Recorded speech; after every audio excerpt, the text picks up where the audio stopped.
Chapter 692. The filming of the movie progressed step by step. There were a few scenes involving Yin Dongyu and Yin Xiachuan after they had grown up. The production crew specially rushed to Huanyu Tower to film. It was not that Lin Fengtian was trying to save money, but in the original novel, after Yin Dongyu graduated, he joined the media company to work. In all aspects, the setting of Huanyu Tower was very suitable for the plot of the original novel. This plot described how, after graduating from high school, Yin Dongyu's parents realized that the relationship between Dongyu and Xiachuan had gone beyond the scope of a sibling relationship. While feeling uneasy, they also tried to find a way to cut off this unnecessary relationship. Hence, after Yin Xiachuan graduated from high school, she was sent overseas to study. No matter how reluctant Yin Xiachuan was, she could not go against her parents' orders. Furthermore, in order to cut off this unnecessary relationship, Yin Dongyu agreed to the matter and personally sent her on the plane. When he returned to the country, Yin Dongyu joined the media company and became the artistic director of the media company. Yin Xiachuan, on the other hand, returned to the country and successfully joined the company. This scene was arranged to be filmed at Huanyu Tower. Previously, during the filming of the movie, many reporters came to visit the set and interview the crew of The Green Apple. This caused Lin Fengtian to be extremely dissatisfied with him. He did not like reporters coming to visit the set. Before the movie was released, he wanted to create a sense of mystery about the movie. He did not want the filming process to be widely exposed. Hence, he mercilessly dismissed the reporters. The reporters complained a lot about this, but there was nothing they could do about Lin Fengtian. Actually, they had an ulterior motive for coming to visit the set.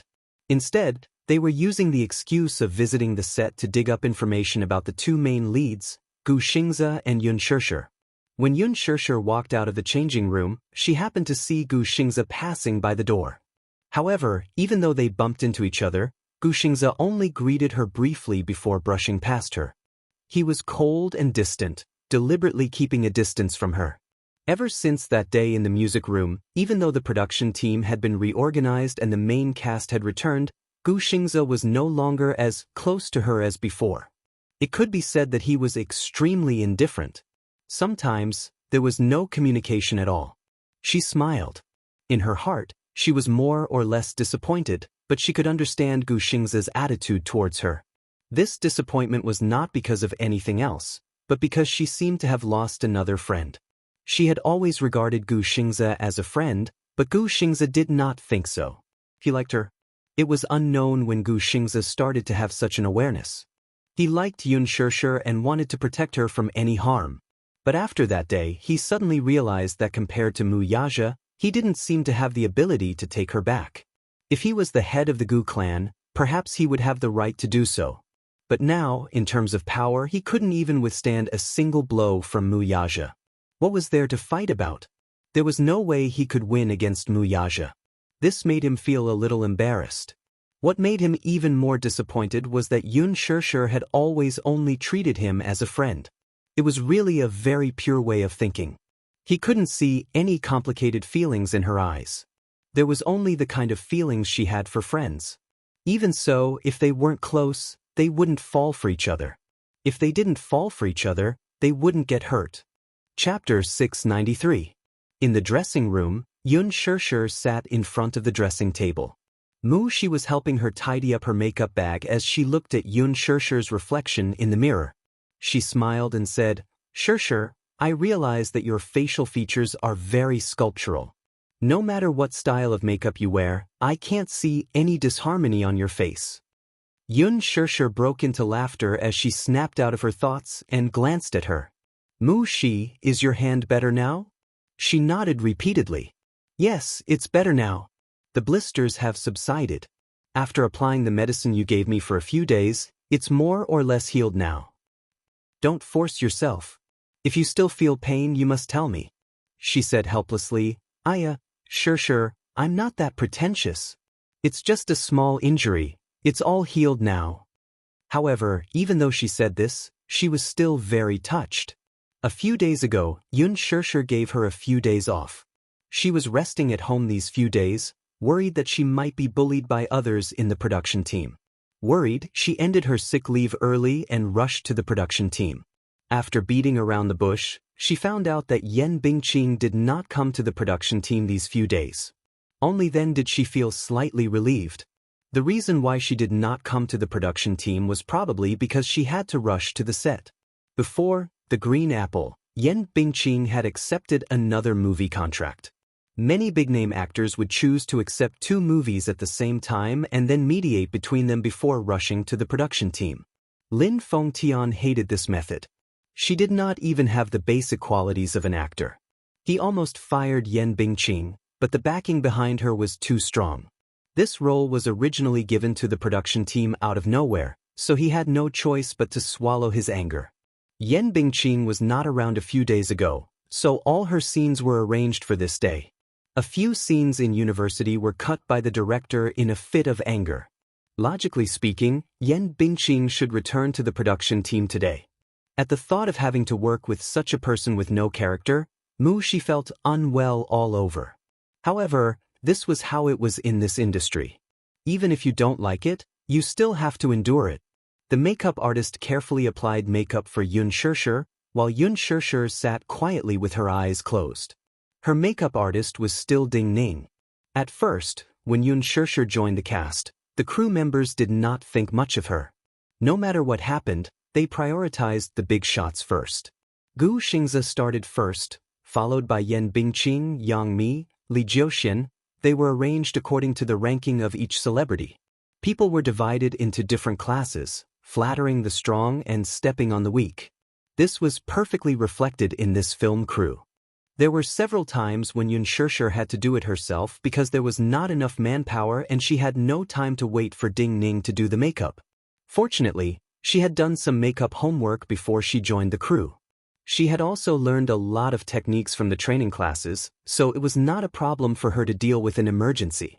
In addition, she had a good foundation, so it was not a big deal. However, as time went by, Xianxia did not say anything, while Shi had a lot of complaints. She complained more than once. Sure, aren't they just bullying you because you have the lowest status? It's fine if it happens once or twice, but it's too much for you to be involved in this time and time again. No matter what, you're the female lead personally chosen by Director Lin. I think you'll definitely become a hit. They don't have any foresight at all. Xianxia, however, remained silent. Chapter 694. Xianxia casually replied, "What do you mean by exclusive use?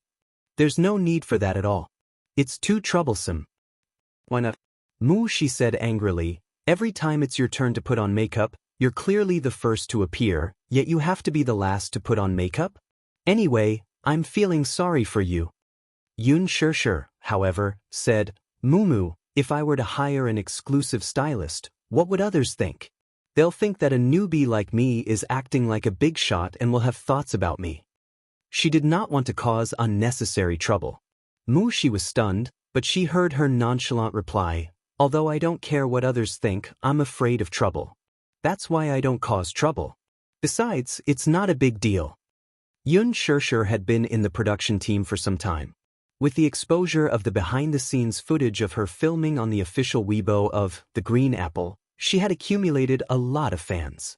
Now, the number of fans on Weibo had exceeded the 5 million mark. Although these 5 million fans were not worth mentioning to some A-list big shots, it was still not a big deal. However, after so many years in the entertainment industry, it was rare for a newbie to gain such an objective amount of exposure right after their debut. Such results could be said to be surprising. It also confirmed Lin Fengtian's words back then. This Xianxia, as long as she could seize an opportunity, would shoot to fame. Now, however, Xianxia was famous.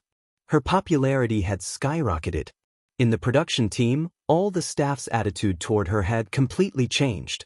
No one dared to slight her anymore. At least, in terms of details, Xianxia felt that she was slowly being respected in the production team. Ding Ning also took notice of her. "Xia, you're so beautiful and photogenic." Ding Ning finished applying her eyeshadow and looked at Xia's mesmerizing eyes in the mirror. She could not help but click her tongue in praise. Xianxia could not help but laugh. "That's because you're good at it." You flatter me, you flatter me. Ding Ning smiled and put the eyeshadow brush into the evolution makeup bag. He took out a box of lip gloss and mixed some colors on the palette. He said apologetically, Sure, you have a good temper. Putting on makeup for you is what makes my job so fascinating. From the first time he met Xianxia, Ding Ning had a good impression of her. He felt that she was modest, polite, and very gentle. He had never seen her make things difficult for any of the crew members and had always been very cooperative.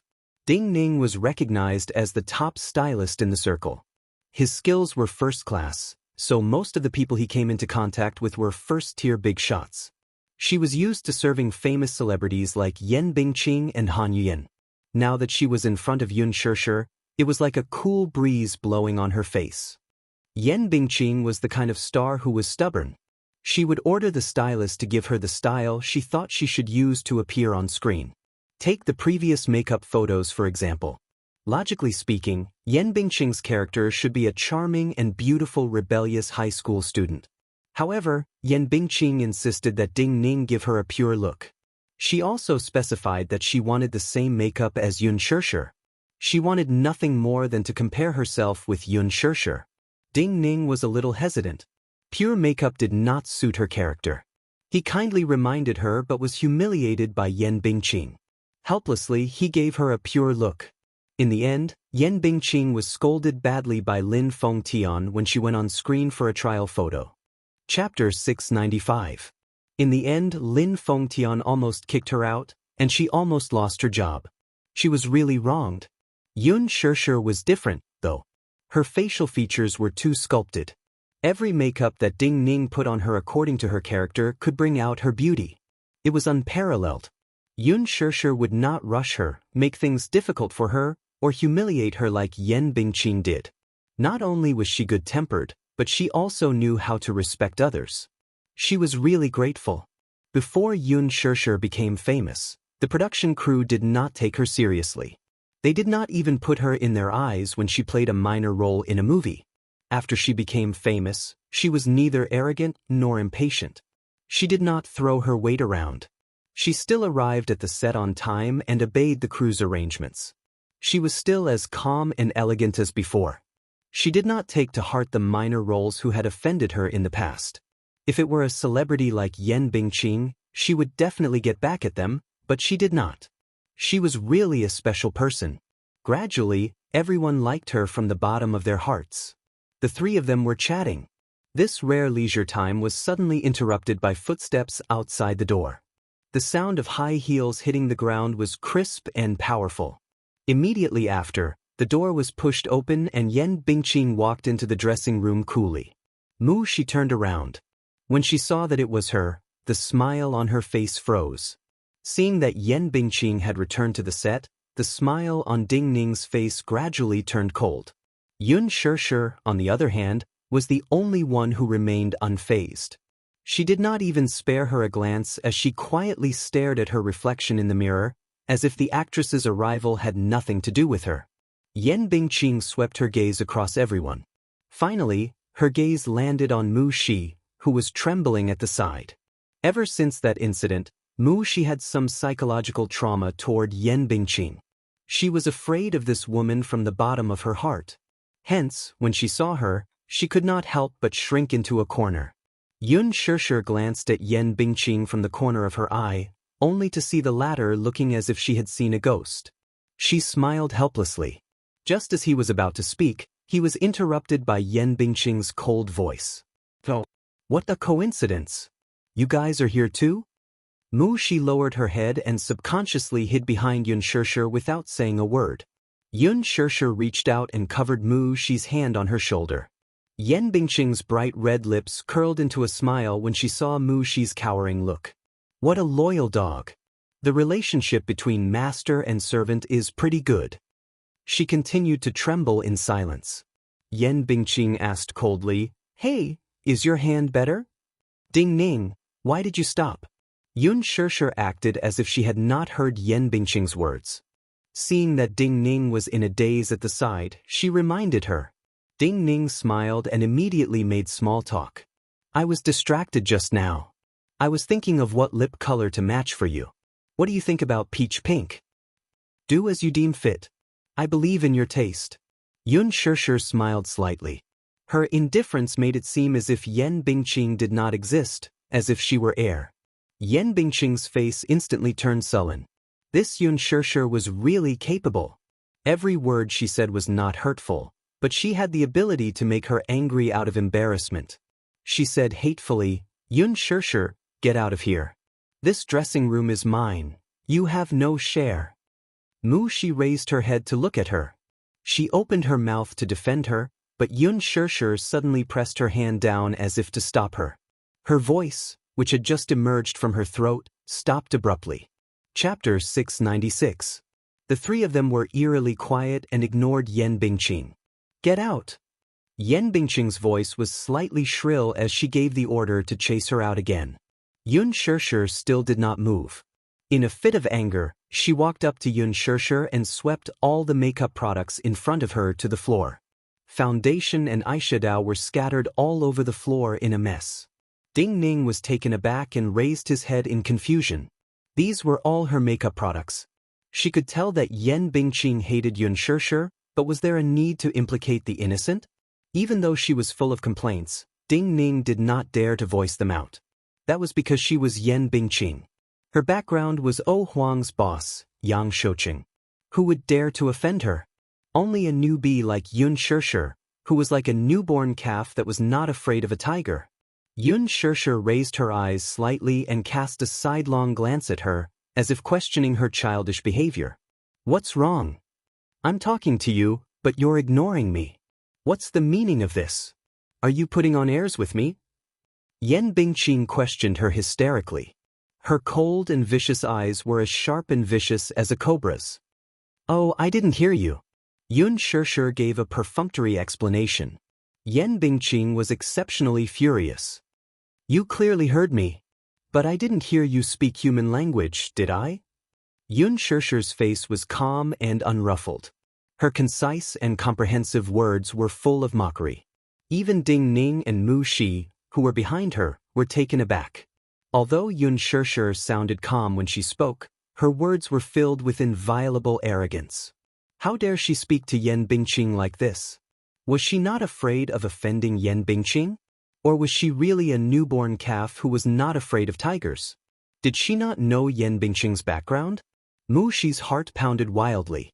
Just as expected, Yan Bingqing's face flushed red with anger at her sarcastic words. Even though her face was covered with thick makeup, it could not hide her redness. She glared fiercely at her and said angrily, Yun Shishir, what do you mean by that? What do you mean I didn't speak human language? Explain it to me clearly. Is this sentence very difficult to understand? A dog's mouth can't spit ivory, have you heard of that? Yun Shishir's lips curled into a mocking sneer. Indeed, you're uncultured. You. Yan Bingqing was exasperated. Suppressing the urge to give her a tight slap, she sneered, revealing her pearly whites. Yun Shishir, I didn't expect you to be so eloquent. I'm a magnanimous person, so I won't argue with you. Get out. Get out. Get out. Yun Shishir asked innocently and curiously, Get out to where? This dressing room is mine. Get out and don't come in. You're an eyesore. Yan Bingqing warned her again. On what basis? Yun Shishir was a little amused. Had this Yan Bingqing's manners been eaten by a dog? Yan Bingqing spat out each word viciously, on the basis that I am Yan Bingqing. I heard that you had a fever these few days. I see that your fever has subsided, but is your brain muddled? Aren't you mistaken? Yun Shishir smiled. She then turned her eyes and finally looked her in the eye. This dressing room is shared. Don't tell me you want to monopolize it. Chapter 697. Yun Shishir pretended to be surprised. No way? Are you bullying a newbie? Yes, I am bullying you. What can you do to me? Yan Bingqing sneered. In her eyes, a newbie like Yun Shishir could not withstand a single blow other than her sharp tongue. Yun Shishir was neither shocked nor angry. Instead, she kindly reminded her with a smile, there are many reporters outside today. If news of Yan Bingqing dominating the dressing room and ostracizing newbies gets out, won't tomorrow's headlines be very interesting? Are you threatening me?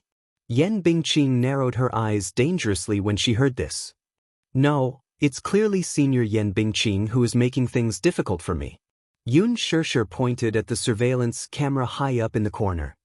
That place has been captured clearly. Yan Bingqing turned to look in the direction she was pointing.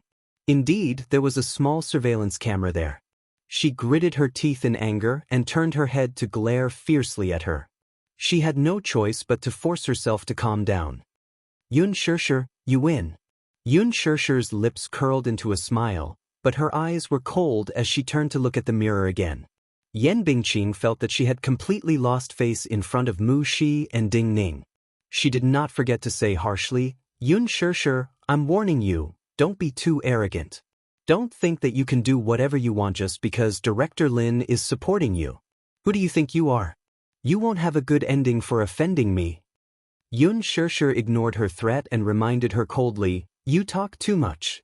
There's not much time left. Can't you just do your makeup? Ding Ning and Mu Shi were already petrified. This Yun Shishir is really something. Could it be that she has a strong background too, so she is not afraid of Yan Bingqing's threats? Yan Bingqing was about to lose her temper when she saw her impatient look. Gu Xingzi's magnetic voice came from the door. Bingqing. Yan Bingqing was stunned. She immediately hid the evil expression on her face and turned around to put on a sweet smile. Seeing Gu Xingzi standing at the door and looking at her, she immediately went up to him. Xingzi, it's you? Yun Shishir was stunned and turned to look at him. However, she saw Gu Xingzi standing at the door and looking at Yan Bingqing indifferently. He did not even look at her. He looked at Yan Bingqing and asked, You're here. Are you feeling better these days? Yan Bingqing smiled shyly and was touched. Xingzi, thank you for your concern. I've been resting for a few days, and my fever has gone down. I'm feeling better now. Mu Shi could not help but click her tongue. This Yan Bingqing was always said to be a vase. She only had good looks and mediocre acting skills. Now, her acting skills were on the line. He clearly had a ferocious look on his face just now. She changed her expression the moment she turned around. How disgusting. Gu Xingzi chatted for a while and said, Okay, take care of yourself. The next few scenes are very important. Yan Bingqing smiled and nodded. Okay. Xingzi, you have to take care of yourself too. Is there still a lot of work recently? Gu Xingzi said, I'm going back to prepare my lines. I'll be filming later. But, good luck. Gu Xingzi left the dressing room. He passed by earlier and heard a quarrel inside. Then he heard Yun Shishir's voice. He was a little worried, so he walked in to take a look. Sure enough, he saw Yan Bingqing making things difficult for her. He said a few words to ease the situation, but naturally, he could not let Yun Shishir know that he was concerned about her. Yan Bingqing stood at the door and watched Gu Xingzi leave. Then, she turned around and sat in front of the mirror. Chapter 698. Ding Ning, who was in the middle of drawing Yun Shishir's lips, paused when she heard her order. Ding Ning, I told you to come over and do my makeup. Did you hear me? Ding Ning. Yan Bingqing turned her head and bellowed. Ding Ning immediately tried to curry favor with her. Sister Bingqing, can you wait for a while? I'll do Shishir's makeup right away and then. Shishir? How affectionate. Yan Bingqing snorted. Could it be that she's more important than me in your heart? Ding Ning was forced to shut her mouth at once, and even her hands were trembling. Mu Shi finally spoke. Shishir's makeup will be done soon. Sister Bingqing, can't you wait a little longer? You want me to wait for her? What right do you have to talk to me? Teach, Yan Bingqing said angrily. This time, Mu Shi did not dare to talk back to her. Yun Shishir pursed her lips. She somewhat understood why those staff members were always giving her the cold shoulder. It was not that they were giving her the cold shoulder, someone was forcing them. Although Ding Ning was a top-notch stylist in the industry, she did not dare to slap Yan Bingqing's face like Yun Shishir did. In this line of work, people did not dare to offend people easily, especially someone as powerful as Yan Bingqing. She knew that if she ran over to do Yan Bingqing's makeup now, Yun Shishir would not mind. She had always been very magnanimous and would not fuss over such things. However, Ding Ning did not want to do this. Yun Shishir treated her well. If she did this, she would inevitably feel guilty. Just as she was hesitating, Yun Shishir took the lipstick from her hand, smiled and said lightly, "Go over, I'll do it myself. You've already done the big project, so the rest won't be a problem." After applying some lip gloss and tracing the contours of her face, the makeup was done. There was no need to make things difficult for her. "But, go ahead. It's nothing. Don't mind it." After Yun Shishir finished speaking, she continued to draw her lips in front of the mirror. Feeling grateful and guilty, Ding Ning turned around and walked to Yan Bingqing to put on makeup. "Put on some pretty makeup for me. I don't want it to be like last time. At the very least, I want it to be prettier than Yun Shishir." The pressure in Yan Bingqing's words made Ding Ning break out in cold sweat. She glared at Yun Shishir again and said, "If your drawing isn't as good as Yun Shishir's, then get out of the cast." Ding Ning was angry, but he didn't dare to say anything. He thought, "You are a supporting role, and Yun Shishir is the leading role. How can a supporting role steal the leading role?" However, he only dared to think about this in his heart. Yun Shishir treated Yan Bingqing as heir. After finishing her makeup, she took the script and left the dressing room to consolidate it. While Ding Ning was styling Yan Bingqing's hair, she also took out the script and flipped through it. The next scene was a scene between her and Yun Shishir. She skimmed through the script quickly, and a deep and sinister smile suddenly appeared on her lips. At the Mu residence, Mu Wanru was lying comfortably on the taffy chair. She held her phone in her hand and scrolled through Weibo expressionlessly. The servant waited on her and peeled grapes for her. After peeling one, she brought the pulp to her mouth. Mu Wanru opened her mouth and bit into it. She hadn't been out of the country for the past few days. Grandpa Mu insisted that she take care of the baby in peace, so she didn't know how the task she had asked Alan to do was going. She lowered her head and reached out to touch her flat belly. Chapter 699. She had to think of the next step before her lie was exposed. Otherwise, it would be difficult to smooth things over. The key point was that she had no idea what evidence Mu Yaja had on her. She guessed that Mu Yaja had investigated her identity, but she did not know how far he had investigated. This was why she was so anxious. She could not even fathom what Mu Yaja was thinking or what tricks he was up to. As she scrolled through Weibo, she saw that Yun Shishir's behind-the-scenes photos were almost everywhere. Whether it was the photo of Yun Shishir smiling as she held a lunchbox, or the back view of Yun Shishir standing upright in the waiting area, or the side view of her beautiful face when she occasionally flipped her hair. Even when she occasionally looked back and smiled, that stunning and refined face would attract an indiscriminate bombardment in the comments section. Beautiful. Too beautiful. The behind-the-scenes photos attracted countless fans. The movie had yet to be released, but its popularity was already through the roof. Yun Shishir's popularity, in particular, skyrocketed to the point where it even overshadowed Gu Xing's and became one of the top trending topics. Mu Wanru was so angry that her face was ashen, and her hand that was holding the phone kept tightening. Suddenly, a notification popped up on the phone. She had received a new email. Out of curiosity, she opened it slightly and browsed through it, but her face turned pale at that moment. Mu Wanru straightened up abruptly and stared straight at the photos in the email. In the photos, there were a few clearly photographed documents. She flipped through them one by one, and the more she looked, the more shocked she was. What was this? Another new email popped up. She was slightly stunned, and her fingertips were trembling as she opened the new email. There was only one short sentence in the email. "Do you want to get the documents back? See you at Jiangnan Commune at 1 o'clock this afternoon. Room 505, I'll wait for you." Jiangnan Commune was a famous private clubhouse in Beijing, and many rich people liked to gather there. There was no information about the sender, and no name, address, or even phone number could be found. However, in the email, there was something that made her tremble in fear. Who could it be? Who could have this information? This was almost the most damning evidence of her. Mu Wanru's face was pale with fright. The servants beside her saw that her face was extremely pale and asked her worriedly. She threw a tantrum and slapped each of them. "Get lost. Go away, don't bother me."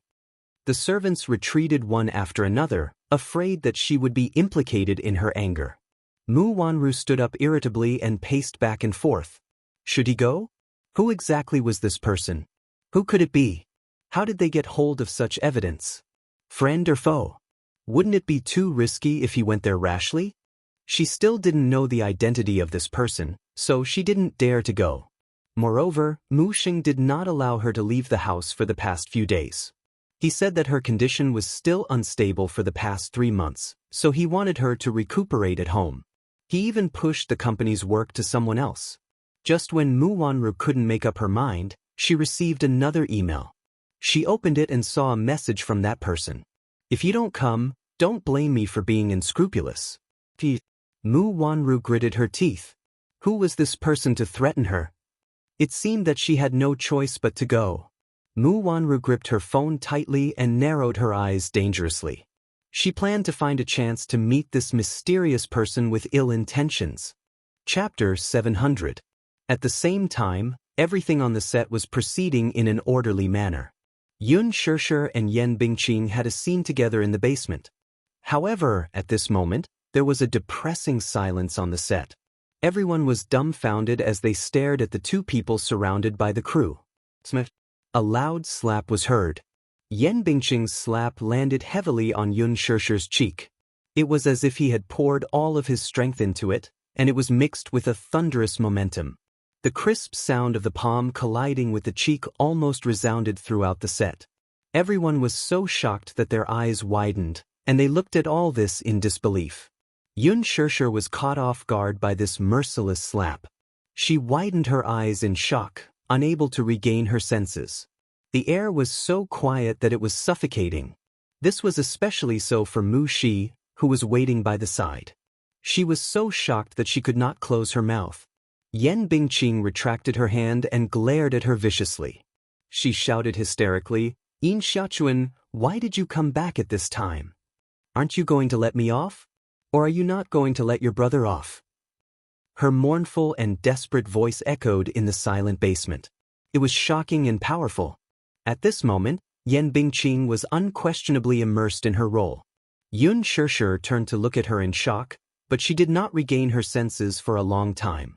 She narrowed her eyes at Yen Bingqing. She seemed to have underestimated this woman's means. Ruthless. She was extraordinarily ruthless. Yun Shishir was silent for a long time.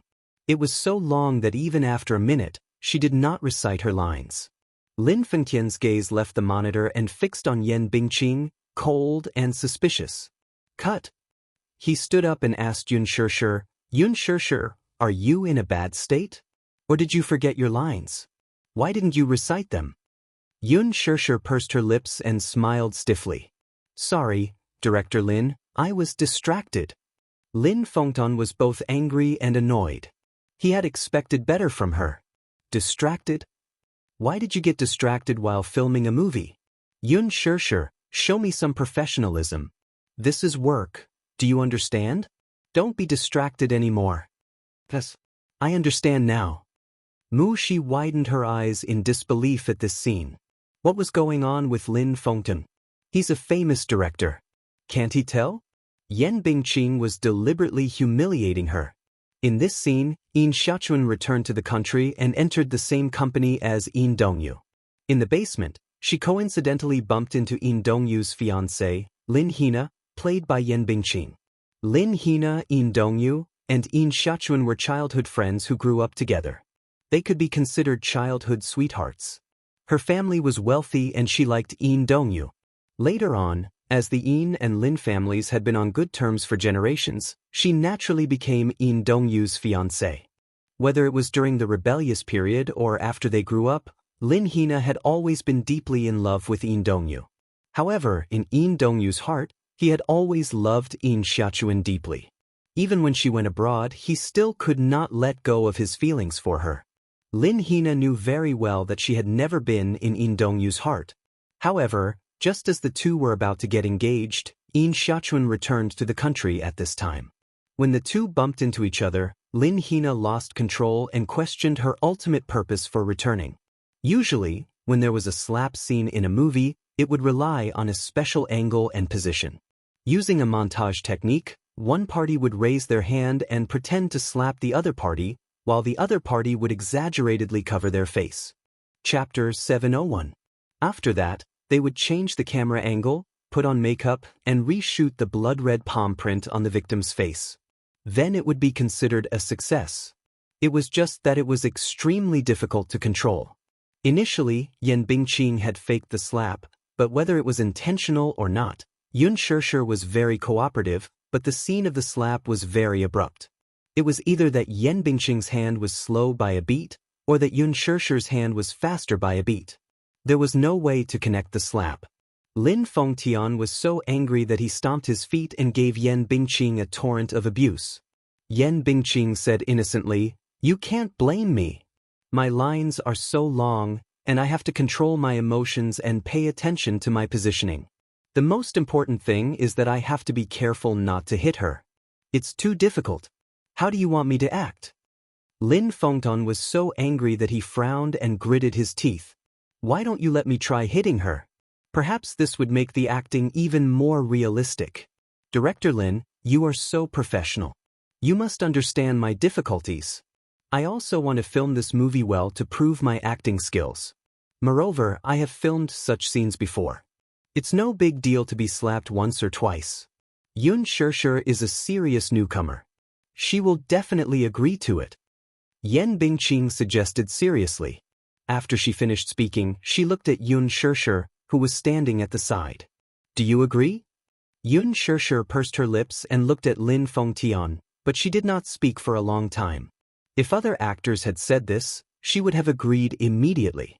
But how could Xianxia not know what Yan Bingqing was thinking when she suggested it? She just wanted to use this scene to viciously beat her up to vent her anger. Lin Fengtian frowned deeply.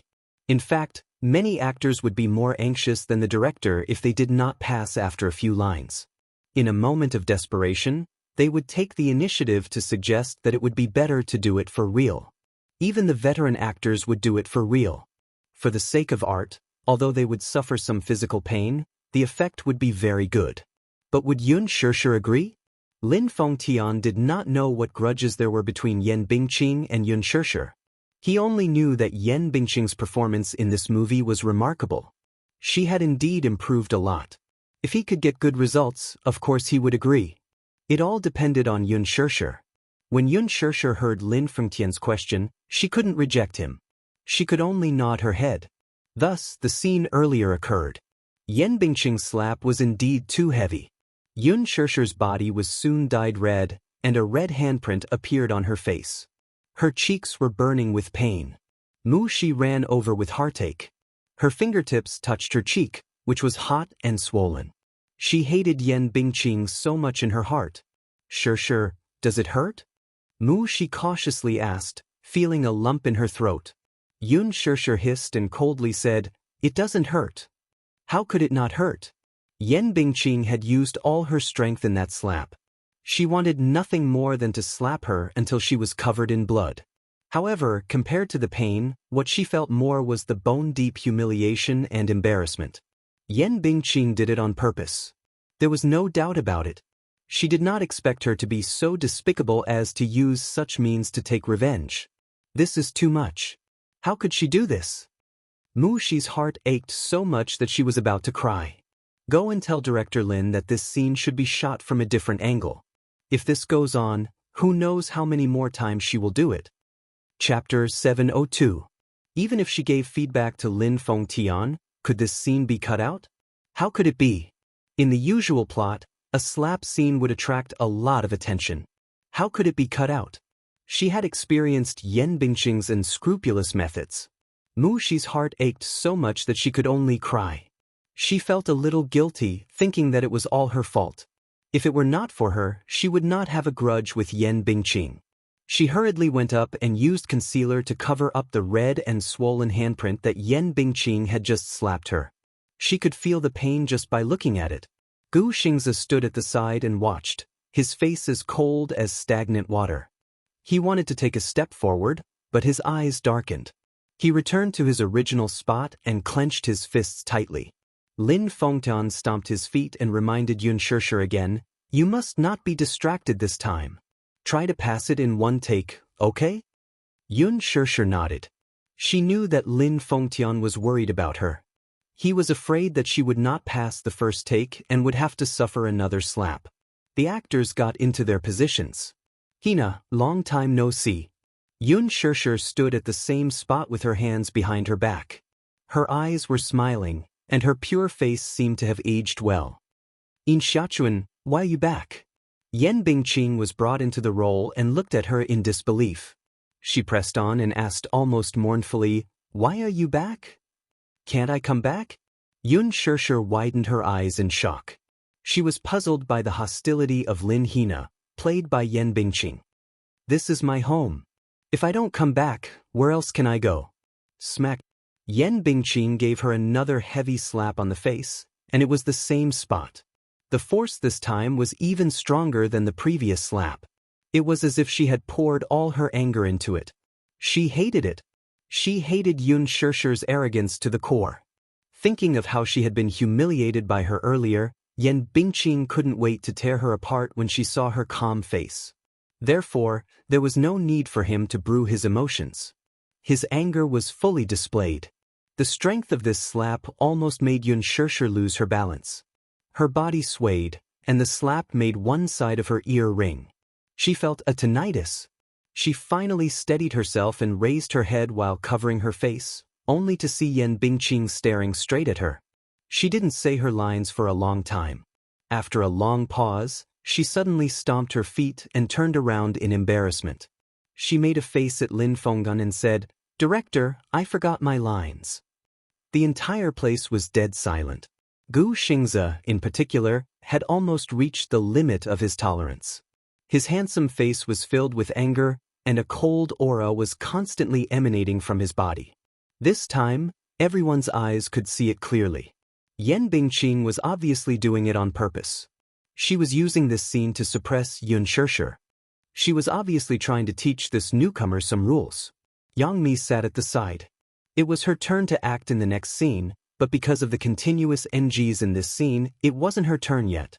She had to touch up her makeup again and again. She could also tell that this Yan Bingqing had ulterior motives. This was her usual way of teaching newcomers a lesson. It wasn't as if she had never experienced it before. Lin Fengtian sat in front of the monitor. Through the camera, he looked at Yun Shishir, who was standing still in the middle of the set. She stood there expressionlessly. Her eyes were very, very calm. Her face was pale and colorless. The other side of her face was so red that it looked as if it was dripping blood. The handprint was prominent again. Chapter 703. At the side, many of Yan Bingqing's fans were mocking and sneering at her. Countless vicious criticisms were like poisonous swords stabbing into her body. However, she acted as if she did not hear them. Her face was calm, arrogant, and elegant, as if she was an otherworldly fairy who was untainted by the dust of the mortal world. Yan Bingqing gritted her teeth as she watched. She secretly glared at her angrily. She stood there quietly. Even such humiliation couldn't make her frown in the slightest.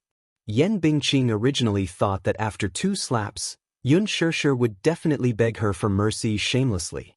If it were someone else, even if they did not beg her for mercy, they would cry and beg her not to hit them so hard. However, she did not. She only stood there silently, her body as light as a butterfly's wings. Yan Bingqing snorted. Anyway, she still had a lot of time. She wanted to see how long Yun Shishir could last. Slap. Yun Shishir's face was slapped to one side. There was another buzzing sound. She even suspected that her eardrums were going to be pierced by her. Yan Bingqing's conciliatory laughter faintly sounded in her ears. "Director Lin, I did not adjust my state just now. I can't connect." Lin Fengtian said impatiently, "Yan Bingqing, this is the film set. It's not a place for you to mess around." Although he did not know what happened between Yan Bingqing and Yun Shishir, after watching a few NGs, even if he was blind, it was clear that Yan Bingqing was doing it on purpose. Therefore, there was a hint of displeasure in his words. Yan Bingqing did not care about it.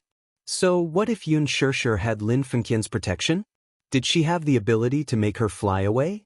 She was not afraid. Gu Xingze walked to her side and suppressed his anger. Yan Bingqing, that's enough. Xingze, I don't understand what you're talking about. What do you mean? Yan Bingqing was a little displeased. You did it on purpose. Gu Xingze's voice was cold and his eyes were sharp. If you continue to be like this, do you believe that I will ban me? Yan Bingqing continued his words and rolled her eyes. You're actually treating me like this for a newbie. Xingze, to think that we've been partners for so many years. For my sake, don't make things difficult for her. Okay, I really didn't do it on purpose. It was really an accident. Yan Bingqing explained again. Even if Gu Xingze did not believe it, there was nothing he could do. He knew that if Yun Shishir gave in to Yan Bingqing, she might suffer less physical pain. However, he believed that with Yun Shishir's stubborn character, she would not bow down to him. Slap. Yun Shishir turned her face to the side. Her body was as stiff as a rock and her face was as white as paper. Cut.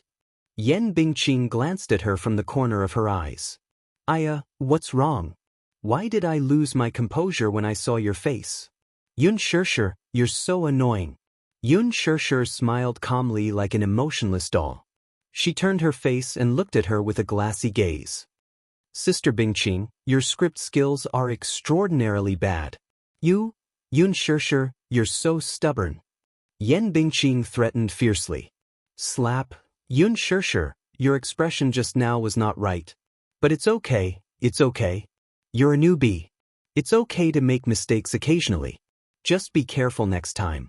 Yun Shishir closed her eyes and seemed to be adjusting her emotions. Chapter 704. I'm also troubled that you can't remember the same line after repeating it so many times.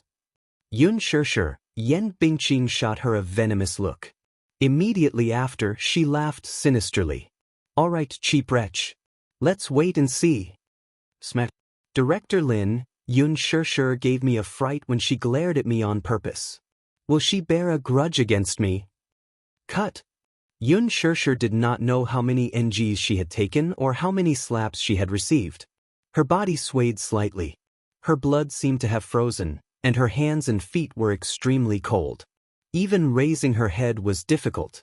Humiliated, unbearable, and the onlookers who were either indifferent or pointing fingers at her were so oppressive that she could hardly breathe. This feeling was as if someone was strangling her throat. She had never been so embarrassed before. Her self-esteem was like her face that was about to be smashed and trampled under someone's feet. She was in an extremely sorry state. Her eyes could not help but sting, but she held it in and forced her tears back. Let's take a break. Everyone adjust your state of mind. Mu Shi immediately helped Yun Shishir back to the lounge. Looking at her swollen cheeks, tears gushed out. This is too much, too much. Ding Yu stood at the side, angry and annoyed. She kept picking up powder to cover up the wound on her face. She applied layer after layer, but it could not cover it up at all. Yun Shishir pursed her lips. This was probably her most embarrassing moment. A black Bentley was parked in the parking lot of Huanyu Tower. Min Yu walked to the car and opened the door. Mu Yaja slowly got out of the car. There was an important board meeting at Huanyu Tower in the afternoon that required his attendance.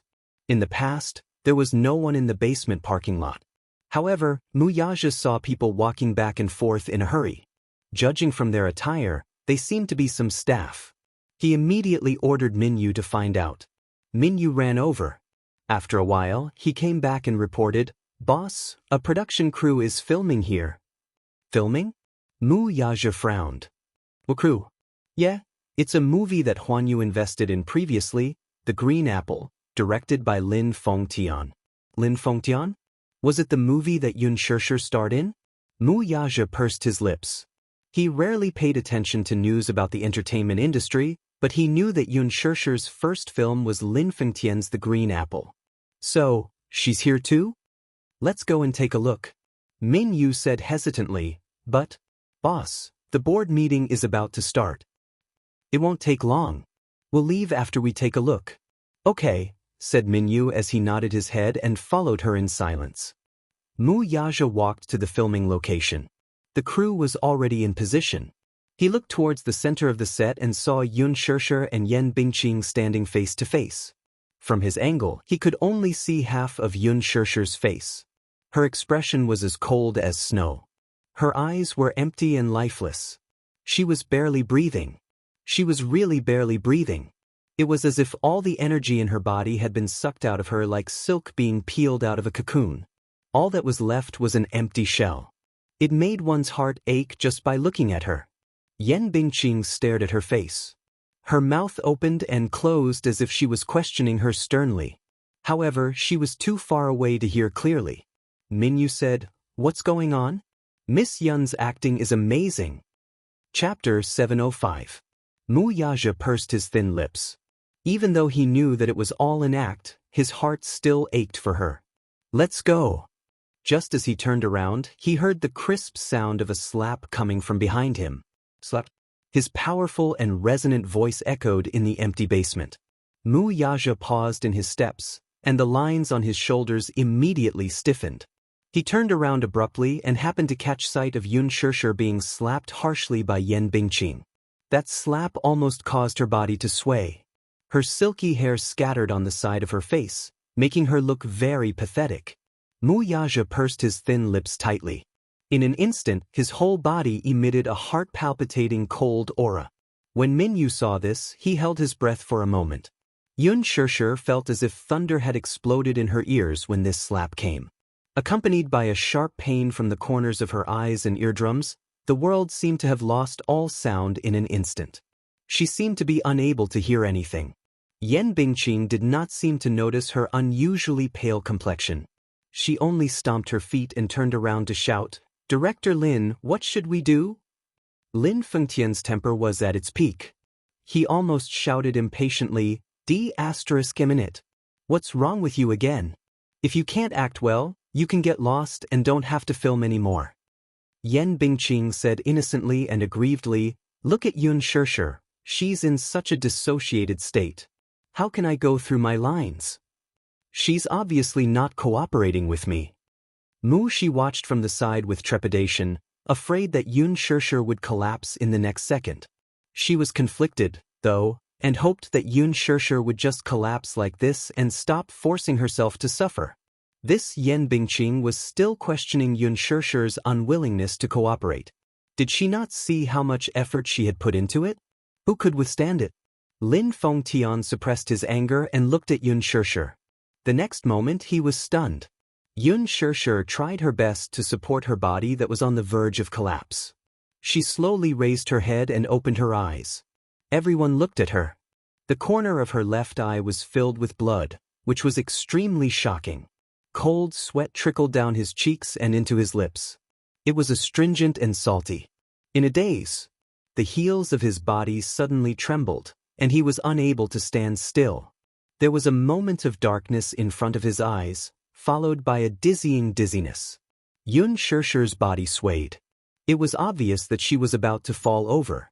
Her condition was obviously not right. Lin Fengtian suddenly stood up from behind the monitor. Yan Bingqing also saw that the corners of Yun Shishir's eyes were bloodshot. She smiled shyly and said, Shishir, I'm sorry. Did I hit him a little too hard just now? But you can't blame me." Suddenly, she lowered her voice and said viciously, "It's your fault for having such an annoying face." Yun Shishir was in a daze. It was as if she could not hear Yan Bingqing's vicious and mocking laughter. The blood in her body seemed to be frozen and could no longer flow. In her chaotic consciousness, all her willpower was on the verge of dissipating. Her body trembled for a moment. Her heels could no longer support her heavy and collapsing body. Every strand of nerves in her brain snapped as a wave of darkness fiercely assaulted her. Yun Shishir's body went limp and she fell backward. Shishir, Shishir, it was as if countless people were rushing to her and calling her name. Gu Xingzi could no longer sit back and watch. Seeing her fall to the ground, he got up and hurried to her. Chapter 706. Before Gu Xingzi could react, he staggered a few steps. When he looked up, he saw a tall and ruthless figure walking quickly to Yun Shishir's side. Wuxia? Why is he here? At this moment, everyone on set was stunned. Even Yan Bingqing stood rooted to the ground with a pale face. She did not expect Xianxia to be so weak that she fainted with just a few slaps. However, she did not think about how much strength she had put into each of her slaps. Could an ordinary person take it? The set keeper and assistants surrounded Xianxia. She was at a loss as she squatted at the side. She looked at Xia's red and swollen face and cried sadly. She took out her phone with trembling hands and dialed the ambulance. Wuxia was filled with anger. He pushed the crowd aside and bent down slightly to hug Xianxia. His slender fingers caressed her red and swollen face. From his angle earlier, he could not see her entire face. He only thought that she was acting when she looked terrible. However, when he heard the slap and saw her unconscious on the ground, he felt suffocated and found it difficult to breathe. Immediately after, an uncontrollable anger rose in his heart. It was a kind of anger that wanted to destroy the world. Wuxia caressed her cheek gently. The side of her face that was slapped was boiling hot, as if it was going to burn his fingertips. It was so red that it looked like blood was dripping from it. This was definitely not something that could be caused by a slap. Wuxia's heart ached as he hugged her shoulders tightly. Heartache, anger, and vexation surged through his limbs and bones. He took a deep breath to suppress the urge to smash the set. He slowly raised his head and looked at Yan Bingqing, the instigator. Just now, he had seen with his own eyes that she had slapped his woman. She actually dared to slap her? And she was so ruthless. Was she courting death? Yan Bingqing received his incomparably sinister gaze, which was like an eagle's drill. Wuxia's eyes were abnormally cold. He was as fierce as a jaguar eyeing its prey, as if he would pounce on her in the next second with a roar and swallow her whole, not even leaving her bones behind. Yan Bingqing couldn't help but take a few steps back as if she had seen a terrifying scourge. Her whole body was drenched in cold sweat. Initially, when Wuxia rushed onto the set, no one present recognized this godlike, aristocratic man who had descended from the heavens. After all, these people had never seen the real face of the CEO of Dishing Financial Group. Yan Bingqing did not recognize him at first, but after taking a closer look, she realized that this man was the crown prince of the Mu Group, Wuxia. What was his relationship with Xianxia? Seeing him hugging Xianxia and looking so nervous that he lost control, Yan Bingqing was confused for a moment. She suddenly heard someone's reminder that day. Xianxia is a newbie with an impressive background. Sister Bingqing, it's better if you don't offend her. Impressive background.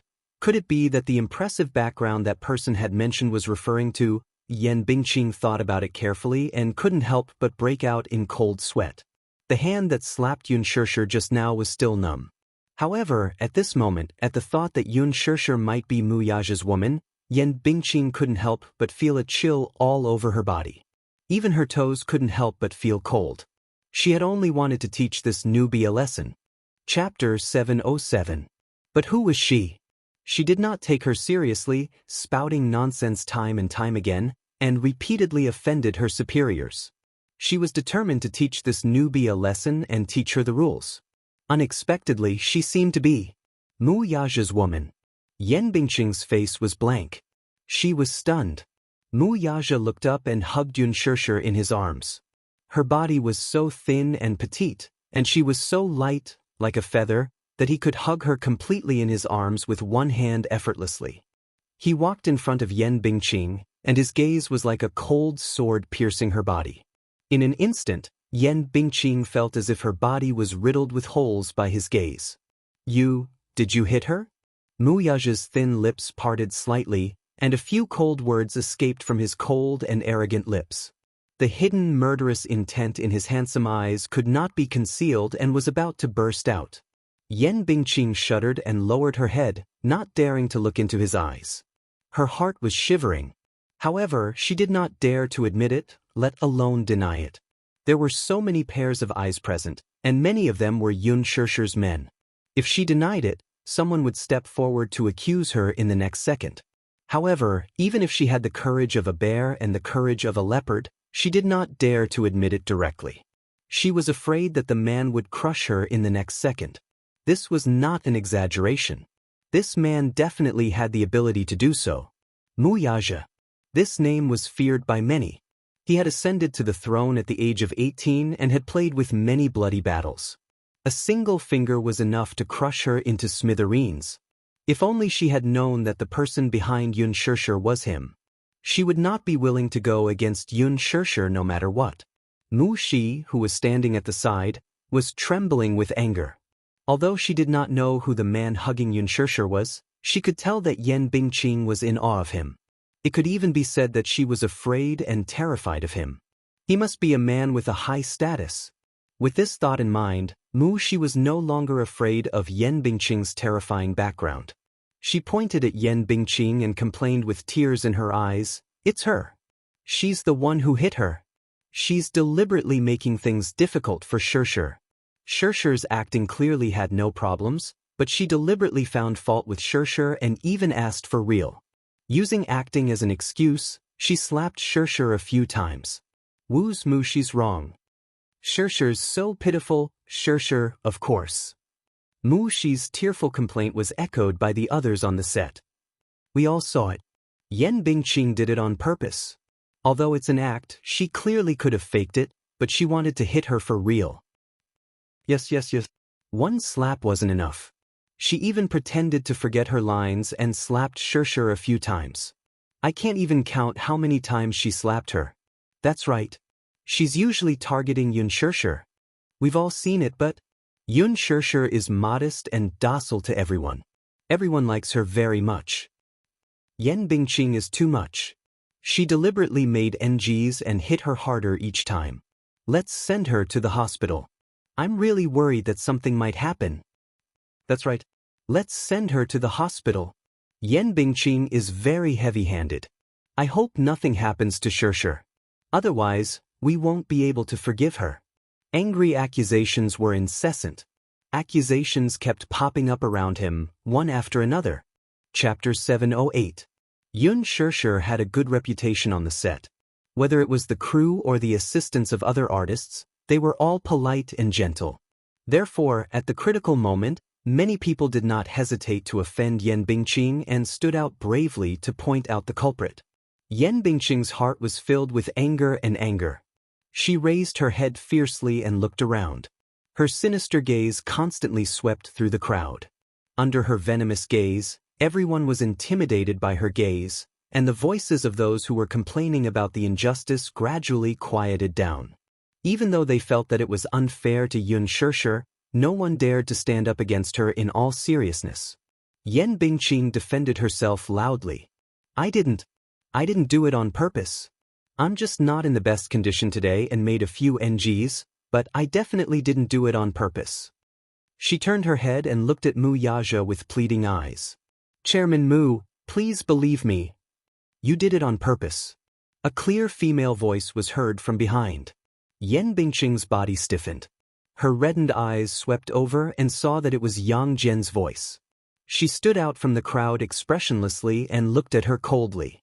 She was not afraid of the threat in her eyes and said calmly, I saw it. She did it on purpose. What did you say? Sister Bingqing, we are all actors. This kind of mistake can be avoided. Even if you really want to hit her, don't you think that you used too much strength? You don't have to deliberately explain anything. There is a recording of the NGs just now. Take it out and see. Won't it be clear at a glance? Yang Mi's words were neither servile nor overbearing, making Yan Bingqing's face fall. I saw it too. I saw it too. I saw it too. Seeing that Yang Mi had stood out, the other small-time actors also gathered their courage and stood out recklessly to accuse her righteously. Yan Bingqing was frightened. She trembled and stepped back. She shook her head frantically. It wasn't me. It wasn't me. I really didn't do it on purpose. You guys are clearly working together to harm me. Just as she finished speaking, Wuxia suddenly walked forward, stretched out his hand and strangled her neck. The cough. Yan Bingqing was caught off guard. Her throat was choked, and she couldn't breathe. Her face and ears turned red. Wuxia looked straight at her face. His eyes were cold and his face was cold and livid. Who gave you the guts? Cough. Yan Bingqing's hands struggled wildly, tightly holding onto his wrist, trying to break free. But she didn't know where he got his strength from, but no matter how hard she tried, his hand didn't move at all.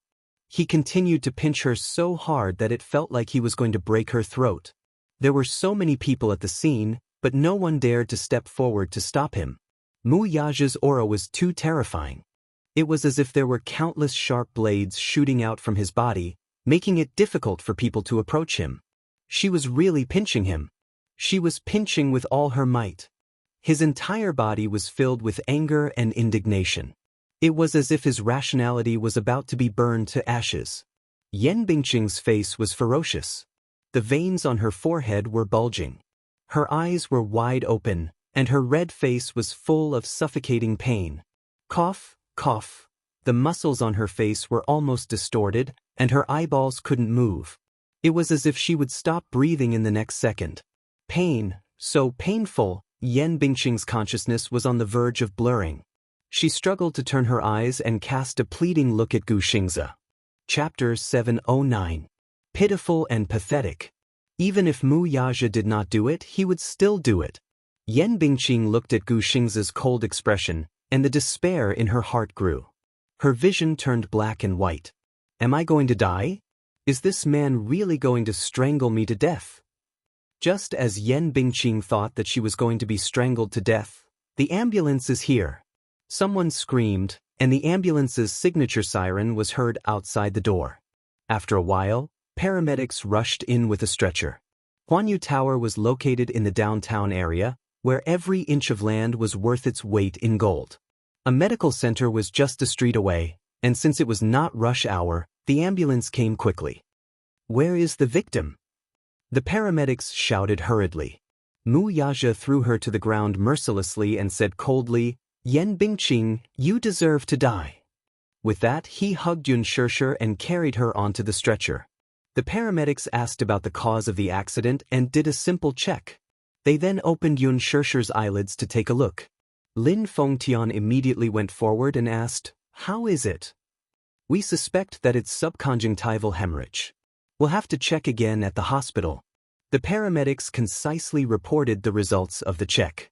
Lin Fengtian also wanted to follow the ambulance to the hospital to see what was going on. Mu Yaja glanced coldly at Lin Fengtian from the corner of his eyes. The latter pursed his lips and tactfully took a step back. She also wanted to follow the ambulance to the hospital to see Xianxia's condition, but when she saw Mu Yaja's terrifying aura, she did not dare to go forward. Lin Fengtian, arrange today's videotapes. Mu Yaja then coldly said to Minyu, Tell the board of directors to postpone the meeting. Also, keep an eye on her. Wait for me to deal with her. Mu Yaja got into the car and left with the ambulance. Minyu immediately made a call. After a while, a few men in black suits rushed over and took the semi-conscious Yan Bingqing away. Yang Mi stood on the spot. She looked calm on the surface, but her heart was in turmoil. There was no doubt that she had never resisted Yan Bingqing's power. In the production team, Yan Bingqing's privileges were very important. This was not the first time she had worked with Yan Bingqing. They had worked together on several projects before, and she had always been forced to submit to Yan Bingqing's power. Someone whispered to her, Yang Mi, don't you dislike Xianxia? Why are you helping her today? I'm not helping her, Yang Chang said calmly. I'm just helping myself. That person seemed to be puzzled, but he did not ask. Yang Chang smiled and said, Besides, even though I don't like her, I didn't say I hated her, right? You've all seen how overboard Yan Bingqing is today. Are we still going to remain silent at this time? She indeed did not like Xianxia. When they first met at Huanyu's cocktail party, her limelight was stolen by this newcomer. She was sharp and had already vaguely guessed that Xianxia had a powerful background. She was different from Yan Bingqing. Yan Bingqing could get to where she was today because she had a strong background. Although Yang Mi also had a financial backer, she relied on her own diligence and hard work most of the time. The entertainment industry was like a huge vat of dye. It was not wrong at all. Before she entered the entertainment industry, she was a forthright and straightforward girl. It was because of this personality that she offended many people after she entered the entertainment industry. She was also forced to learn how to scheme and fight openly and secretly. Gradually, her personality was polished into a sophisticated person. Chapter 710. Although she didn't like her, she didn't hate her. After getting along with her for so many days, Xianxia was humble and didn't have a sharp edge. Once, Yang Mi almost fainted from heatstroke. Xianxia noticed her strange condition in time and sent her to the infirmary. On the way, she vomited because of heatstroke and dirtied Xianxia's clothes, but she didn't show a trace of disgust on her face. Perhaps it was from that day onwards that Yang Mi's impression of her completely changed. However, because of Yan Bingqing, Yang Mi couldn't show how close she was to her. Compared to Xianxia, Yang Mi hated Yan Bingqing more. She hated how she used her strong backing to bully the other actors in the crew. Flattering the strong and stepping on the weak, using unscrupulous means to create hype, it was disgusting. However, Yang Mi didn't dare to go against Yan Bingqing. She was no match for Yan Bingqing. However, just now, Yang Mi saw the murderous look in Mu Yaja's eyes when he looked at Yan Bingqing. Yang Mi immediately understood how important Xianxia was in this powerful man's heart. Xianxia was Mu Yaja's woman? After being in the industry for so many years, she hadn't seen Mu Yaja many times.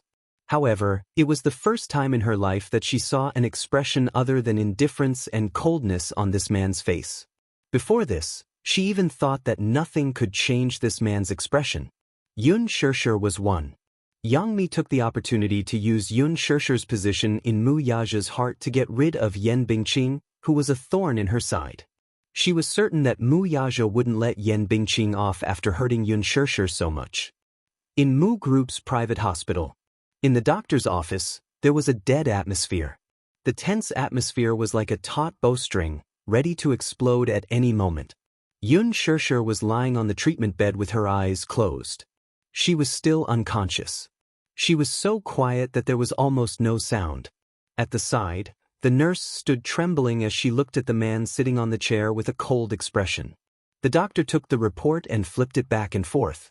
Even though he pretended to be calm, his hand holding the report was still trembling slightly. Mu Yaja stared at him expressionlessly, his thin lips pursed into a cold and arrogant arc.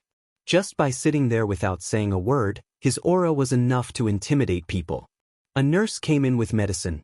As soon as she made a little noise, his sharp eyes pierced over and he coldly ordered, "Quiet." That gaze was like a sharp sword that was piercingly cold, and it hadn't been unsheathed, yet it was sufficient to arouse fear in others. I'm sorry, young master, I didn't mean it." The nurse apologized nervously. Mu Yaja's eyes turned cold. "Didn't I tell you to be quiet? Shut up." The nurse immediately bit her lip and didn't dare to make a sound. He turned his eyes and looked at the doctor. The latter was creeped out by his cold gaze. The man's aura was so terrifying that he couldn't stay calm while sitting in front of him. "How is it? Is it serious?" Mu Yaja asked, his voice sounding nervous. The doctor raised his head and cleared his throat. "It can be said that it's serious, but it's not that serious." "I don't want an ambiguous answer." Mu Yaja's eyes showed a trace of displeasure. Chapter 711. After a pause, he continued, "The only thing that is more serious is that her eardrum is perforated." "This is more serious." "Serious? How serious?" Mu Yaja suddenly opened his eyes. "What do you mean by perforated eardrum?" The doctor immediately explained it to him. Miss Yun's eardrum is perforated due to external damage. The eardrum is perforated like a crack, and there is a small amount of blood clot. However, the human eardrum has a strong self-healing ability. It should heal in half a month. Half a month? Mu Yaja frowned. The doctor was frightened by his angry tone and was drenched in cold sweat. He carefully looked at his scary face. Mu Yaja clenched his fists. Was the injury that serious? This Yan Bingqing was so ruthless that she actually perforated her eardrum. Damn it. Mu Yaja looked up and said in a cold voice, "Will it affect my hearing in the future?" The doctor said, If you take good care of it, it probably won't. I don't want such a vague answer. Mu Yaja frowned and knocked on the table with his fingertips. He said coldly, "Listen, no matter what conjunctival hemorrhage or perforated eardrum, I want her to be in good condition. If she leaves any sequelae..." His voice deepened and a cold light flashed in his eyes. The meaning behind his words was self-evident. The doctor's shoulders trembled. He was frightened by his cold face and immediately smiled apologetically, indicating that he would do his best. He was afraid that if something happened to Miss Yun, he would not be able to keep his job. Mu Yaja walked to the bedside and reached out to touch Yun Shishi's calm face. Looking at her swollen cheeks, he could not control the anger in his heart. His heart ached. His heart ached. But at the same time, he was secretly annoyed. How could this woman be so stupid? Did she just let herself be humiliated like this? Slap after slap, did she not feel pain? When people hit her, did she not know how to retaliate? In front of him, she was sharp-tongued like a cat. When angered, she would bare her fangs and claws and scratch him. Why did she only feel wronged when it came to others? He did not believe that if she retaliated, who would dare to do anything to her?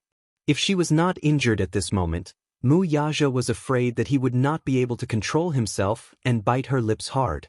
Bite her and wake her up. But at this moment, looking at her bloodless, snow-white face, there was only a faint pain in his heart. The nurse pushed the hospital bed over, intending to move Yun Shishi to another bed. However, a few of the nurses were careless and used too much strength in their hands, causing her to feel pain. Yun Shishi, who was still in a daze, frowned at their careless actions. Mu Yaja grumbled, "You're hurting her." The group of people instantly turned pale with fright and stood rooted to the ground. "Clumsy thing, scram." Mu Yaja was extremely irritated. He pushed the bed away and personally carried Yun Shishi in his arms. His movements were extremely gentle and careful, as if she was the most precious treasure in the world. He held her in his arms and used his hands to support her body. In her daze, Yun Shishi seemed to feel a great sense of security from his arms. She actually snuggled closer to his chest. Her delicate little face was buried in his arms. Her brows gradually relaxed. Because of the dependence that this action unintentionally revealed, Mu Yaja's heart calmed down. In an instant, a certain part of his heart softened. Chapter 712. Mu Yaja lowered his gaze to look at her quiet and gentle face, and his lips involuntarily curled into a satisfied smile. He liked this feeling. He liked the feeling of being relied on by the woman in his arms. He wanted to be the man she relied on for the rest of her life. Mu Yaja couldn't help but hug her tighter, but he was worried that he would hurt her if he hugged her too tightly. However, he couldn't bear to let go. He carried her and strode to the intensive care unit. The people behind him looked at each other. Young Master Mu. Was he smiling just now? At 1 o'clock in the afternoon, Mu Wanru arrived at the Chinese commune on time for the appointment. The Chinese commune was located at number 9 Chang and Street. The Chang and Club occupied 12 floors in the Chinese building. As soon as she stepped in, she was greeted by the elegant and exquisite retro palatial style. It was said that the annual membership fee of the Chinese Commune Private Club was as high as 10 million yuan. The private members of the Chinese Commune were either rich or respectable. If one didn't have a net worth of hundreds of millions, he or she wouldn't be qualified to enter. Who was the person who asked her to come here? What was his or her identity? Mu Wanru pursed her lips, feeling a little nervous. There were a few pieces of information in the email just now, and they were all her DNA test reports. If these reports fell into the hands of the Mu family, she didn't dare to imagine what would be waiting for her. No matter what, she had to meet him or her friend. At least, this person had sent her an email to threaten her, which meant that there was still room for negotiation and that she was useful to him. Mu Wanru was very meticulous, and she quickly thought of this. Following the room number sent in the email, she opened the door and saw a luxurious living room. She was a little surprised, but she immediately closed the door. The private club was very well hidden. Many big shots would do business here because of the high level of privacy of this private club. Mu Wanru walked in and looked around. There was a stack of documents on the coffee table. Her gaze slowly fell on the stack of documents, and she frowned. She was curious. What were those? She took a deep breath and looked around again. Then, she carefully walked forward and picked up the stack of documents. With just a glance, he was stunned as if he had been struck by lightning. This information was none other than the most confidential documents related to her background. To put it bluntly, this was an extremely detailed investigation report. Even the identity of her biological father and biological mother, home address, mobile phone number, ID number, workplace. Everything was listed out in detail and clear at a glance. Why was her DNA report here? Hadn't she already bribed someone to destroy it? She remembered very clearly that she had burned all the information. Even the DNA gene bank did not exist. Her DNA sample had been destroyed by her. The doctor who did the DNA test for her had already left the country. But why would these reports appear here? What was the intention of the person who asked her to meet here? Could it be that the doctor had secretly hidden a copy? Impossible. They had signed a confidentiality agreement. Moreover, she had given that person a large sum of money, enough for him to squander for the rest of his life. Then who could it be? Mu Wanru skimmed through the information. These were the evidence that she wanted to destroy the most. Who was it? Who was it? Chapter 713. Was he threatening her? The more Mu Wanru thought about it, the more fearful she felt. A frightening chill spread from her feet to her limbs. Her face turned pale in an instant, and her fingertips trembled uncontrollably.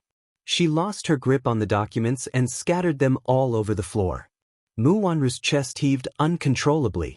She was clearly still in shock. She tried to calm herself down and slowly squatted down to pick them up. A man's deep voice was heard from behind her. "Are you frightened by the documents?" The abrupt voice was very deep and low, but it was like a sudden clap of thunder in the originally silent room. Mu Wanru screamed in fright and turned around abruptly. Her eyes widened in horror as she followed the voice. She looked in the direction of the voice. She saw a man in a tang suit slowly walking toward her from a corner of the living room. His face, which was originally hidden in the shadows, was gradually exposed under the bright light. The man closed in on her. Mu Wanru was so shocked that she held her breath. She then retreated in fear and warily sized up the man in front of her. Standing in front of her was an unfamiliar middle-aged man who looked to be in his 40s. He was dressed in expensive clothes and had an extraordinary bearing. His every movement was elegant and noble. One look and one could tell that he was either rich or respectable. The man's footsteps halted slightly. Mu Wanru still had some lingering fear in her heart. Her vigilant gaze slowly landed on his face. Even though the man was getting on in years, she could still tell that he was handsome beyond compare when he was younger. His handsome features and handsome silhouette were somewhat similar to Mu Sheng's. Mu Wanru felt that his face was somewhat familiar, but she could not recall where she had seen this man before. She felt that he was exceptionally familiar, but she could not remember who he was. She tried hard to recall, but she really could not recall where she had seen him before. Mu Wanru's heart was filled with doubts, but the middle-aged man just looked at her and laughed. The boldness in his laughter was something that only the elderly and the upper class had. He looked at her and spoke in a gentle voice that an elder would use to talk to a junior. "But, can't you recognize me?" His question stumped her. "It's a little familiar. Or you?" Mu Wanru narrowed her eyes. She did not let down her guard as she questioned him suspiciously. The man frowned at her straightforward question without any honorifics. He felt that Mu Wanru had no manners at all. Hence, he sneered but did not answer her question. Instead, he sat down on the sofa. He casually poured himself a cup of tea and took a sip.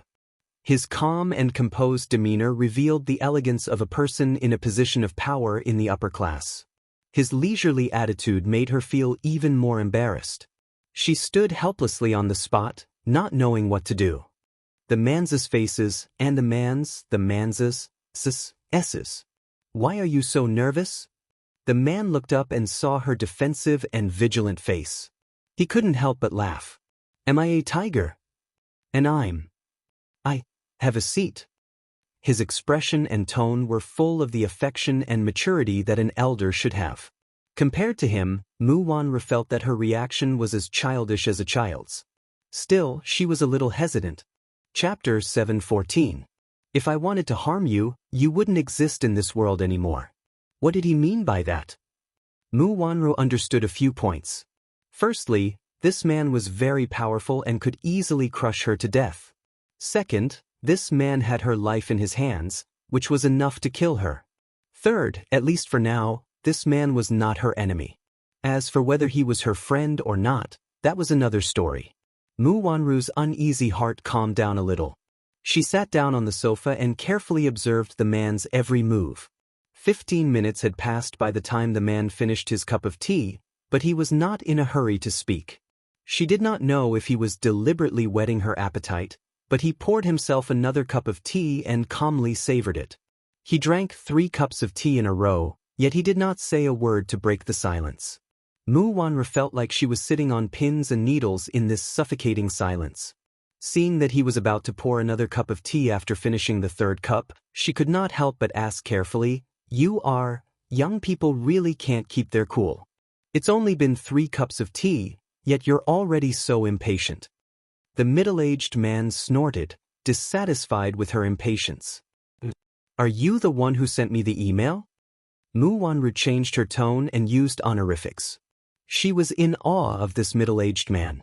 The man smiled with squinted eyes and lightly reminded her, according to seniority, you should call me 4th uncle. 4th uncle? Mu Wanru's eyes widened in confusion. 4th uncle? Isn't that Mu Lianjue? Mu Xing had 3 wives. According to the ranking, Mu Lianxing was the 2nd, while the 4th was Mu Lianjue, the son of his 3rd wife. However, Grandpa Mu had always paid attention to the distinction between the legitimate wife and the concubine.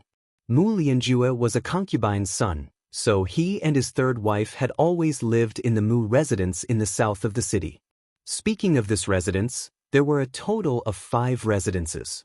The main residence was located in the most prominent location in the center of the capital.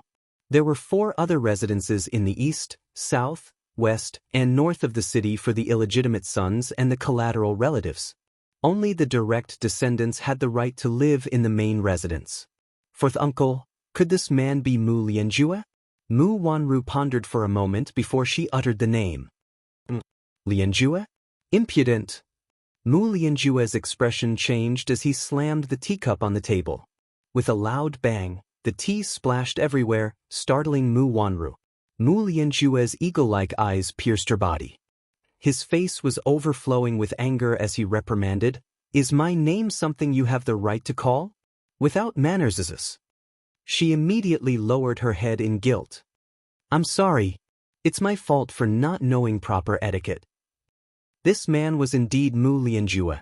She suddenly recalled that she had seen the Mu family's family photo before. In it she had seen this man's face standing to the left of Mu Sheng. It was just that the photo was taken a few years ago, so the man's face in it was still young. Hence, she did not recall it at first. The anger on his face did not dissipate. Outrageous. I'm sorry, 4th uncle. This is my first time meeting you in person, and I was impressed by your magnanimity. That's why I lost my composure. Please forgive me. Mu Wanru sincerely apologized, bringing out the good manners she had learned in the Mu family. She heard that Mu Lianjue was a ruthless person. Chapter 7:15. Heh! Mu Lianjue sneered. Do you know why I called you here? Mu Wanru's heart skipped a beat. It turned out that he was the one who had sent the email. What was his motive? Mu Wanru could not help but be on guard. As if seeing through her thoughts, he mocked her coldly, You're still young and inexperienced. Don't try to play tricks with me. You don't have to be wary of me either. After all, we have common interests. What do you mean? Mu Wanru's face was as white as snow as she lifted her eyes to look at him in confusion. Can you be more specific? Mu Wanru, you've seen the information earlier, right? He did not intend to beat around the bush and went straight to the point. Mu Wanru's face instantly turned ugly. She bit her lower lip guiltily, not knowing whether to admit it or not. She could only remain silent. You don't have to hide anything from me. Do you really think that you can hide what you've done from the heavens? Besides, I'm not that old good-for-nothing Mu Sheng. I'm not fooled by you and fooled by you. He's getting on in years. If he's still the Mu Sheng from 20 years ago, your little tricks won't work. His words stung her so much that it was as if ice had covered her face. Her lips trembled as she asked in trepidation, What do you know? You're asking me what I know about you? As if he had just heard the funniest joke in the world, he slowly lit a cigar, took a puff, and exhaled slowly. Then he stood up and walked to the bedside. With his back facing her, he unhurriedly said, I know that your biological mother is a masseuse. You were abandoned at the entrance of the hospital when you were born. Later, you were claimed by a couple. They met with a car accident and passed away, so you were sent to Shengda Private Welfare Institute. Luo Hanjin, you must be unfamiliar with this name, right? Back then, in order to get the status, snacks, and pretty clothes you wanted in the Welfare Institute, you didn't hesitate to have an affair with the director. At such a young age, you know how to sell your body in exchange for what you want. Your methods are very dirty. Yun Shirshir was sent to the Welfare Institute because she witnessed you having an affair with the director. You tried to chase her away. You snatched her jade pendant and wanted to sell it. But you didn't expect that before that, the Mu family came to look for Mu Qingqing's lost daughter. You were accidentally accepted into the Mu family. When you were in your 20s, Grandpa Mu did a DNA test report for you. You didn't hesitate to bribe the doctor with a sky-high amount of money to destroy the real report and force him to leave the country. When you found out that Yun Shirshir was Mu Qingqing's real daughter, you and Aaron. And even spared no expense to hire. Every word he uttered was like a poisoned sword stabbing into her body. Mu Wanru's face gradually lost its color. It was as white as a sheet of paper and as white as wax. It was a tragic sight. As he spoke, he suddenly turned around with a sinister smile. His hawk-like sharp eyes focused on her flat stomach as he coldly said, The child in your stomach right now is that Aaron's flesh and blood, right? You colluded with him to protect your position in the Mu family. I'm right, aren't I? Chapter 716. Mu Wanru's expression changed. She slumped on the sofa as if she had lost her soul.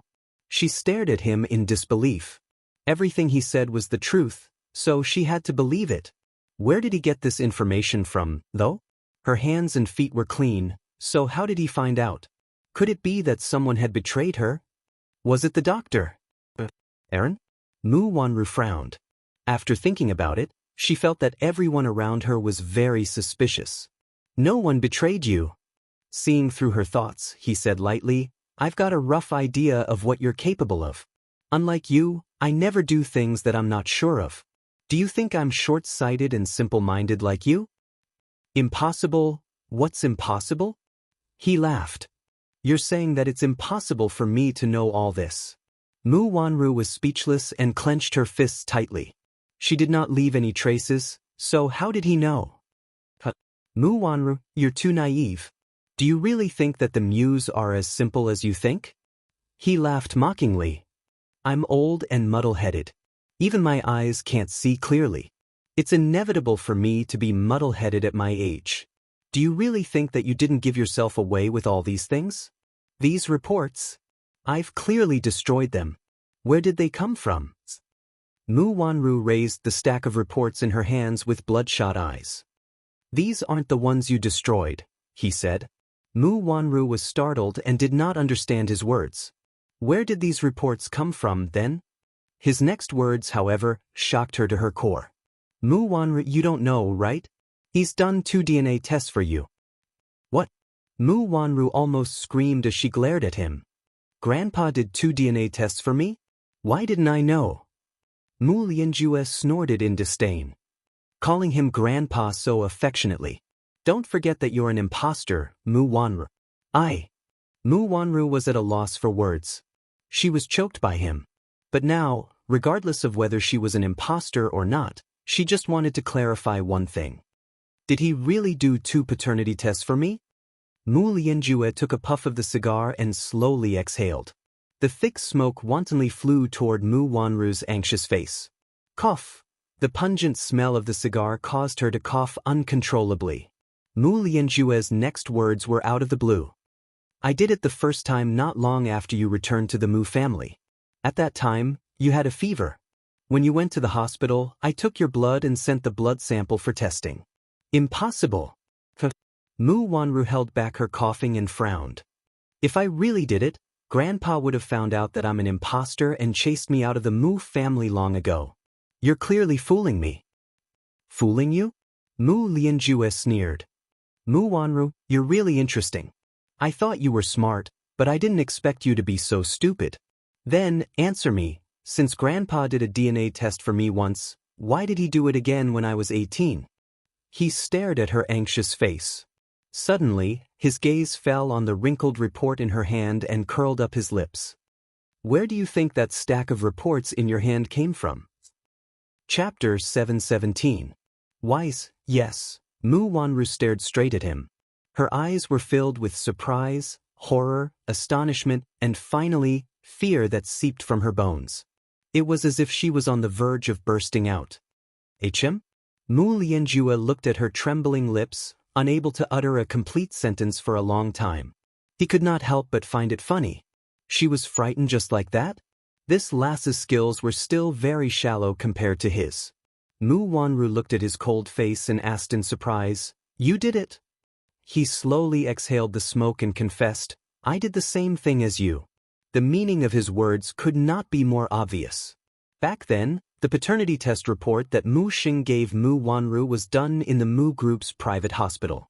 That hospital was under his control, so it was not troublesome for him to get his hands on the real report. It was just that his methods were more ruthless than Mu Wanru's.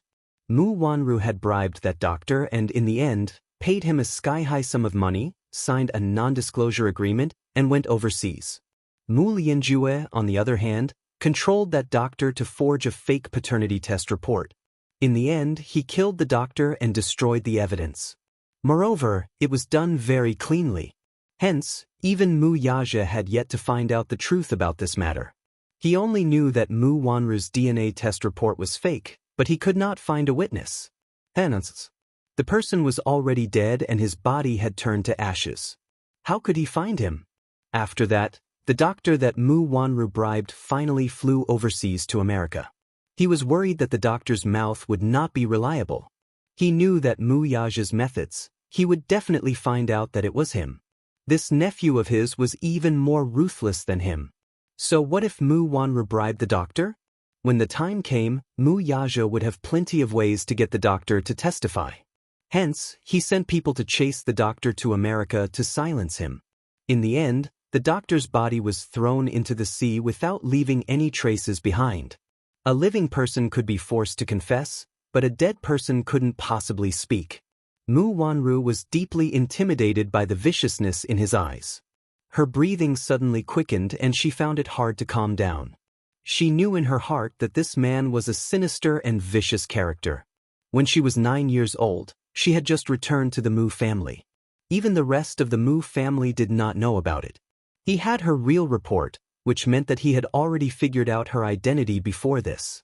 At the very least, it showed that this man's sensitivity and shrewdness were extremely terrifying. Mu Wanru's fear of him was getting stronger and stronger. This man, it was too terrifying. Mu Wanru clenched the documents in her hands tightly. That meant that all the documents were in her hands. It seemed that this man had already expected this. Perhaps he had some ulterior motive and wanted to use this opportunity to threaten her into becoming his slave. Based on this information, she looked at the information in her hand carefully. The doctor's signature was real. It seemed that this was the original. This man, is he also old and muddle-headed? How could such important information fall into her hands? Amidst Mu Wanru's excessive fear, an extreme thought popped up in her mind. Now that the information was in her hands, if she did not destroy it now, when would she? Should she wait for this man to threaten her? Chapter 718. Mu Lianjue stood in front of the window with a calm face from start to finish. He was unmoved by her series of crazy actions, as if her actions had nothing to do with him. He just watched her burn the original copy of the document. The fire quickly engulfed the paper that was filled with densely packed data. In the end, it completely turned into ashes. She swung her hand and let the ball of fire fall to the ground. The fierce fire burned the expensive carpet in the living room. She looked at the important evidence of her crime with a ferocious expression until the fire went out. Looking at the ashes on the ground, she then raised the corner of her lips and smiled proudly, revealing her white teeth. Ha ha! Mu Wanru raised her head and looked at him smugly. Gritting her teeth, she said, "With just this? You want to threaten me with just this? Let's see how you're going to threaten me now." Mu Lianjue, on the other hand, was unperturbed. He just looked calmly at Mu Wanru, who seemed to have gone mad. A trace of pity and contempt surfaced in his eyes, as if he found her pitiful. Mu Wanru's laughter came to an abrupt halt when she saw his calm expression. Her expression turned cold all of a sudden. What's wrong? Why did he look so calm? She had already burned the evidence. Was he not anxious at all? Could it be that he still had something on her? Do you think you can sit back and relax after burning this information? He gently placed the cigar in the ashtray and lazily raised his eyes with a hint of a smile. It was as if he was mocking her ignorance. What do you mean? Mu Wanru suddenly felt that this man was too unfathomable. After thinking about it carefully, she felt that her earlier actions were too impulsive and naive. From the moment she entered the room, the document had been placed in the most conspicuous position. She had seen it at a glance. What did this mean? Did this mean that this document was not important to him? Or was this not the original document at all and was a fake? There's no need to doubt it. This document is real, and this is the only original copy. As if he could read her mind, he said coldly, "Do you think that you can destroy all the evidence by burning the original?" Mu Wanru was suddenly shocked and asked suspiciously, "You kept my blood sample? You're not too stupid." He snorted contemptuously. "So what if I don't have your blood sample? You can easily destroy the evidence of your crimes, but do you know that the greatest evidence of your crimes is the blood flowing in your body? Can you replace your blood with the real one?" Mu Wanru's face instantly turned pale.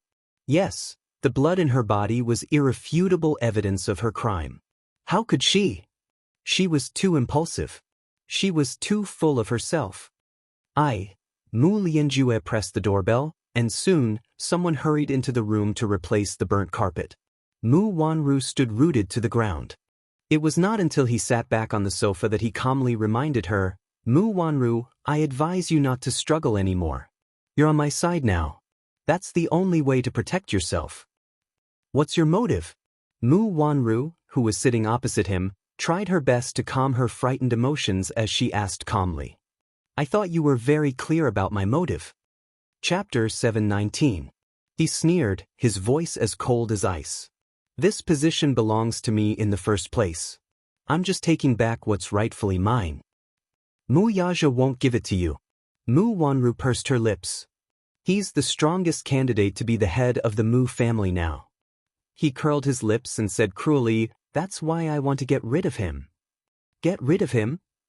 Mu Wanru's heart skipped a beat before she shouted, "No! HM? You can't get rid of him." Mu Wanru's face turned red in agitation. He mocked, "What? Are you still daydreaming about being the young mistress of the Mu family?" His sarcasm was like a bloody sword, stabbing into her heart. After a pause, he asked sarcastically, "Or do you still love this man?" Mu Wanru bit her lip. Yes, she still loved this man in her heart. She loved and hated him at the same time. She admitted that she loved this man more than Xianxia and not less than Xianxia. She used to love him so much that she was crazy about him. However, this man did not love her. "Don't be silly. He won't marry you," he mocked coldly. Mu Wanru frowned but did not say a word. He leaned back slightly and said in a low voice, "This nephew of mine is just like his father. He values relationships and righteousness. Once he's set his mind on someone, he'll be stubborn to the end. You're not in his heart, there's only that lass, Xianxia, in it. Don't fantasize about being the young mistress of the Mu family. It's nothing more than a pipe dream. He'll realize how good I am sooner or later. My love for him is no less than that B*****. Mu Wanru flew into a rage out of humiliation. "Realize how good you are?" He sneered. "How naive. Do you think he doesn't know about your little tricks? That's where you're stupid. Playing tricks under his nose. Do you really think my nephew is an ordinary person? But even if he knows, what can he do to me? Mu Wanru said stubbornly. So what if Mu Yaja knew what she had done? With Mu Sheng standing in front of her, what else could he do to her? Mu Lianjue replied, sure enough, she's fearless just because Mu Sheng dotes on her. But why don't you think about how many more days those old bones have left to live? Mu Wanru was stunned. He was right. Her current status in the Mu family was entirely due to Mu Sheng's protection, but if he was no longer around one day, she would be all alone in the huge Mu family. Seeing her wavering, he slowly added the last bit of fuel to the fire. Once Mu Sheng dies, your time of death will soon come. This nephew of mine won't let you live. Mu Wanru's eyes turned cold. She was badly frightened. You're lying. He won't kill me. Mu Izhou was not him. His methods would not be so cruel. Mu Lianjue nodded in agreement and replied casually, that's right. But he can make you wish you were dead. Fourth uncle, what do you mean by that? He snorted. You're still defending him even now. Why don't you think about who caused you to end up like this? What do you mean? What did he mean by that? This old thing only knew how to keep her in suspense. Chapter 720. I thought that I was infertile, so I didn't take any precautions. Mu Wanru bit her lower lip with a red face. There's no such thing as congenital infertility. Mu Lianjue smirked. That's just a trap set by Mu Yaja. Mu Wanru's face froze as if she had been struck by lightning. Her eyebrows twitched violently. You're saying that infertility report from 6 years ago was forged by Mu Yaja. You don't know about it, do you? It was as if a bolt of lightning had struck. She stared at him, flabbergasted. Her eyes were filled with disbelief. Impossible, you're nothing more than a pawn of his. What infertility? It's all fake. It's a pity that you're full of feelings for him, yet you're being played by him from start to end. Mu Wanru, you're really pitiful. Mu Wanru clenched her fists tightly. Every word he uttered was destroying her psychological defenses. She took a deep breath and closed her eyes. When she opened them again, they were cold and boundless. Fourth uncle, it seems that I'm still of use to you. That's right. Is it because of Mu Sheng's love for me? Yes. He slowly stood up. That old man's health may be deteriorating, but he's still in control of the Mu family. You're the only one in the family who can get close to him. If I help you, what will I get in return? Mu Lianjue replied, I'll give you a lifetime's worth of wealth and splendor. That's not enough. Mu Wanru smirked. Before I help you, I want you to get rid of 2 people for me. Oh. Yun Shishir and Yun Tianyu. Mu Wanru spat through gritted teeth. In the special intensive care unit. Yun Shishir slowly opened her eyes. The moment she opened her eyes, she felt a stinging pain in her left eye. In front of her eyes, there was blood red. Her heart skipped a beat. Closing her eyes tightly, she slowly sat up on the bed and scanned the room with her half-opened right eye. To her surprise, she saw Xiao Yichen lying on the bed, clutching her hand tightly. He seemed to be asleep. He fell asleep. On the other hand, Mu Yaja was lying on the right side of the bed. His warm big palm was wrapped tightly around her hand, and he was resting his head on his sturdy arm. His eyelids were drooping, and he seemed to have fallen asleep as well. His jet-black hair covered his eyelids, and a few strands of hair fell in between his slightly furrowed brows, making his face look as white as snow. The father and son, one on the left and one on the right, each held one of her hands. The warmth of their palms traveled along her fingertips to her heart, as if dispelling the coldness in the ward in an instant. Yun Shishir originally had a splitting headache, but when she opened her eyes and saw the father and son guarding by the bed, even the most intense pain subsided a little. Her lips could not help but curve into a warm smile. The door to the ward was suddenly pushed open slightly. Yun Shishir was startled to see Yu walking in with 2 heavy kettles and a shopping bag full of bread and snacks in his mouth.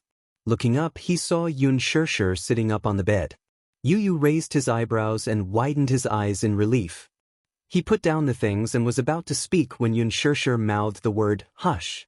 Sure. Seeing her cautious look, Yun Tianyou's hands became lighter. He tiptoed to the bedside and whispered, "Mommy, you're awake." Chapter 721. I just woke up. You've been unconscious for a day and a night. It's good that you're awake.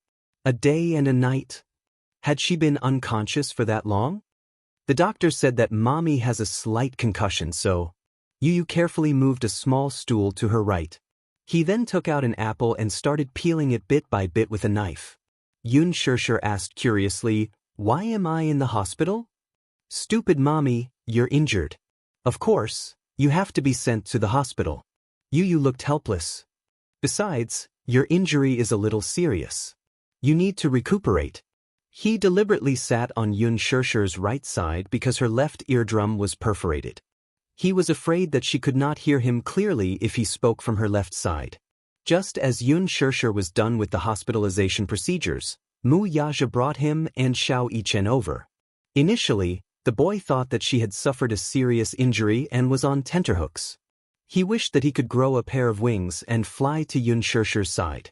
However, when he arrived at the hospital, he learned from the doctor that her eardrum was damaged due to an external force during filming. She would recover after a few days of rest. Still feeling uneasy, he repeatedly inquired about her condition. The doctor assured him that there would not be any sequelae. Only then did he feel at ease. Of course, Mu Yaja did not tell him the truth. Otherwise, who knew what kind of bloodshed this little devil would stir up? Mu Yaja sensitively realized that this little Yu, who looked innocent and harmless on the surface, had a little devil sealed in his heart. Once his bottom line was crossed, the devil in him would awaken. Yun Shirshir, on the other hand, was his bottom line and his reverse scale. He had no doubt that if Yun Tianyu knew the truth, not only would he destroy the opera troupe of The Green Apple in a fit of rage, he would also turn Huanyu upside down. Still, he knew that this matter could not be kept under wraps for long. He only hoped that he would personally handle this matter. Xiao Yichen was even more worried than Yun Shirshir. When he entered the ward, Yun Shirshir was still in a coma. When he saw her swollen face, tears streamed down his face. He hugged Yun Shirshir's arm and cried his heart out. Yun Tianyu, who was standing at the side, calmly observed Yun Shirshir's condition. His expression was heavy, and his eyes flashed with suspicion. Just as Mu Yaja thought that he had discovered something fishy, Yun Tianyu stepped forward and pushed Xiao Yichen away. He stood protectively in front of Yun Shirshir and said indignantly, "You're not allowed to take advantage of my mommy, humph." "But she's still my mommy," Xiao Yichen reminded him indignantly. Yun Tianyu coldly snorted. The two lads even got into a fight over this matter, causing Mu Yaja to be in a terrible fix. In the end, he could not take it anymore and gave each of them a flick. "Your mommy is still lying on the bed. If you want to fight, do it outside. Come in after you're done fighting." Seeing that Mu Yaja was angry, the two lads calmed down. Only then did the two little fellows settle down. They decided not to cause any more trouble and shook hands. The two lads secretly made up their minds. At least for their mommy's sake, they would temporarily stop fighting and get along amicably. The father-son trio took turns guarding her bed for the whole night. Yun Shirshir stared at Yun Tianyou's tender, snow-white face and asked with narrowed eyes, Did you bully Big Brother?" "Mommy, I'm innocent." Yu doesn't bully children, Yun Tianyu said softly, but his hands did not stop moving. "Really?" Chapter 722. As he spoke, he skillfully peeled off the apple's skin layer by layer with a small knife. He then cut the flesh into small pieces, picked up a piece with a fork, and brought it to her mouth. "Here, Mommy." Whoa. Yun Shirshir opened her mouth and bit into the apple. The sweet juice overflowed and lingered in her mouth. "It's so sweet." "Yes. Of course it's sweet. You picked these personally." Yun Tianyu pursed his lips into a smile, looking very pleased with himself. "You're so smart." Yun Shirshir could not help chuckling. "Mommy, are you hungry? Yu bought you a lot of food. There's your favorite custard buns, fragrant taro cream cake, mung bean cake." Yu placed the food on the table one by one like a good wife and loving mother. No one knew his mother better than him. He knew that she was so hungry that her eyes were turning green, yet he still chose her favorite flavor for each food. Xianxia was touched by her precious son's actions. She felt that, at this moment, he was emitting a holy light. Yun Tianyu looked up and saw Xianxia's pious, praying gaze. "Mommy, why are you looking at me as if I'm the Virgin Mary?" Yu quietly complained. Mommy loves you so much. Mommy, you clearly love custard buns and fragrant taro cream cake. Yu quietly complained again. Life is hard, so don't expose me. Don't expose Mommy. Yu's eyes drooped aggrievedly. Yu is so sad. Mommy loves custard buns more than Yu. Xianxia's lips twitched violently. What was the level of jealousy? It meant that one could be jealous of anything, even food. It was the highest level. You get jealous so easily. Mommy, you're number one in Yu's heart. Yu snorted as a gentle and doting smile appeared on her face. He then opened the wrapper of the custard buns, cut the bread into delicate pieces with a knife, and fed them into Xianxia's mouth. Xianxia was so touched that her heart almost melted. This was probably the pinnacle of happiness. Xianxia suddenly had a feeling and said longingly, "You, don't get married in the future. Take care of Mommy for the rest of your life." Yun Tianyu gently lowered his gaze as his lips curled into a doting smile. Xianxia chuckled and immediately said, "Mommy was just joking. You can't take it seriously." Yu is serious. Yun Tianyu's hands did not stop moving as he inserted the straw into the milk bottle. He looked up at her tenderly. "You will take care of Mommy for the rest of my life." Xianxia was stunned and could not react in time. She had always known how dependent Yu was on her, but she did not expect him to rely on her so much. "Can't I?" Yu saw the shock on her face and chuckled. "Mommy, you should feel blessed to have such a handsome son to take care of you for the rest of your life. But you will have a girl he likes in the future." Xianxia decided to enlighten him. "There won't be." Yun Tianyu's little hand gently fiddled with the straw as he raised a brow. "I've said it before, no one can replace Mommy in Yu's heart." Xianxia frowned and then pursed her lips. The child was still young. She was the person he relied on the most. That might not be the case when he grew up. He was still a child, he was still immature. Chapter 723. Little guy, why does Mommy love you so much? Let Mommy give you a good massage. Xianxia could not resist pulling her hand out of Muyaja's palm and pinched the boy's tender cheeks. She did not use much strength, but neither was she gentle. Even so, Yu did not show any signs of impatience on his face. Instead, he said in a pampering voice, "Mommy, you're so lively, you don't look like you're injured at all. You're a patient.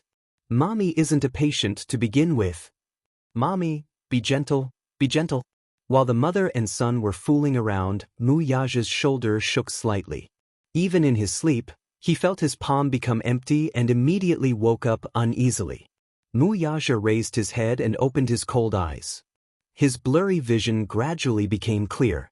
In his line of sight, Xianxia was holding Yun Tianyu in her arms and pinching his face wantonly. Yu did not struggle or resist.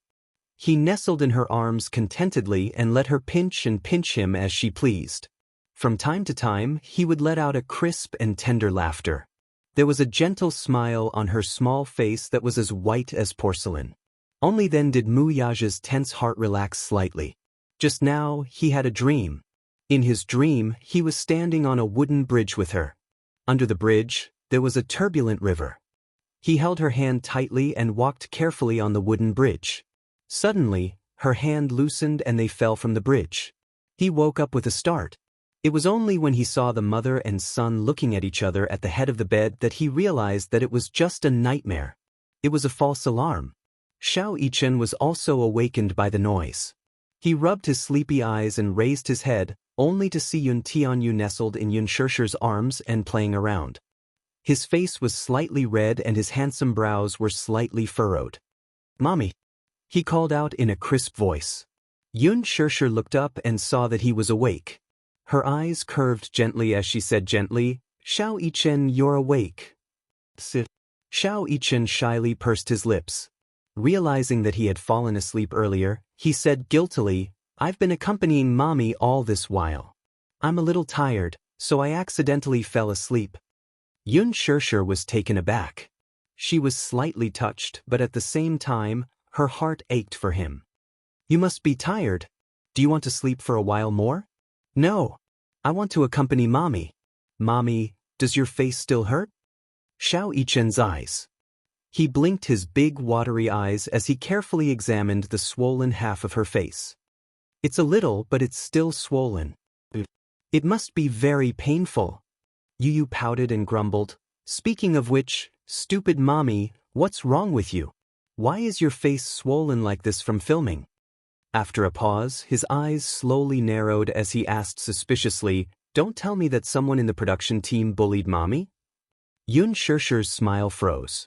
Xiao Yichen, who was beside her, also expressed his doubts. "I think it's suspicious too. Daddy said that Mommy got hurt during filming, but I don't believe him. There's an obvious handprint on Mommy's face. It seems like she was slapped." Yes, I saw it. It's a bloody handprint. Mommy, did someone in the production team bully you?" The two little lads approached her suspiciously. Their palm-sized, handsome faces were close to her, and their big, sparkling eyes were full of suspicion. Yun Shirshir's heart skipped a beat. Chapter 724. Did these two have to be so perceptive? "Mommy, who bullied you? Tell us, I'll definitely bully them back." "With us around, who dares to lay a finger on you?" The two brothers stood by the bed with their arms around each other's shoulders. At this moment, they were actually united against a common enemy and looked as if they were going to take revenge for her. At this moment, the two brothers were of one mind. In the past, they would be fighting fiercely for her attention, but now, they were like close comrades in arms, echoing each other. Yun Shirshir and Mu Yaja exchanged glances and could not help laughing at their serious looks. "Stop fooling around." "We're not fooling around." Yes, we're not fooling around." Xiao Yichen quickly echoed. Yun Tianyu clenched his fists tightly. Indignation surfaced in his eyes as he said indignantly, "Mommy was bullied, so we're going to take revenge for her." Xiao Yichen's actions were in sync with his. Clenching his fists, he angrily echoed, "Yes. Take revenge for Mommy. Let them know the consequences of bullying my Mommy." "Yes. What consequences?" Yu angrily said, "The heavens won't tolerate bullying my Mommy." "The heavens won't tolerate it." Yun Tianyu turned his gaze to Xiao Yichen's face with displeasure and warned, "Idiot, don't imitate me." "I didn't imitate you. I heard you imitate me just now. You're just like a parrot. You only know how to imitate people." "You're the parrot. You're the parrot. You're the parrot. Parrot. Parrot. Idiot. Idiot. Super big idiot. Reflect. Reflect your reflection. Reflect, reflect, reflect." The two little lads disagreed and started fighting among themselves again. Their faces flushed red as they bared their fangs and brandished their claws at each other in a heated argument. Mu Yaja rubbed his forehead, feeling a headache coming on. Why couldn't these two guys get along peacefully? Just a moment ago, they were clearly brothers of one mind and united against a common enemy. Now they were fighting among themselves. He immediately walked forward, one in each hand, and hugged the two soft and adorable little munchkins in his arms. In a low voice, he said, "Don't make noise." Yun Tianyu did not buy it, though. Crossing his arms across his chest, he snorted and turned his face away to ignore him. Xiao Yichen, on the other hand, felt extremely aggrieved. His eyes drooped and he looked like he was about to cry. "Daddy is fierce. I don't want Daddy. I want Mommy." Xiao Yichen opened his arms to Yun Shirshir, asking for a hug. Yun Shirshir's heart immediately softened. She reached out to take him and held him in her arms. When Yu saw this, she was a little jealous. She immediately struggled to get down from Mu Yaja's body and threw herself into Yun Shirshir's arms. Mommy's embrace was his territory, and he had to defend it unconditionally. Mu Yaja did not intend to give him the chance to do so, though. He tightened his grip on the boy's shoulders and pulled him into his embrace.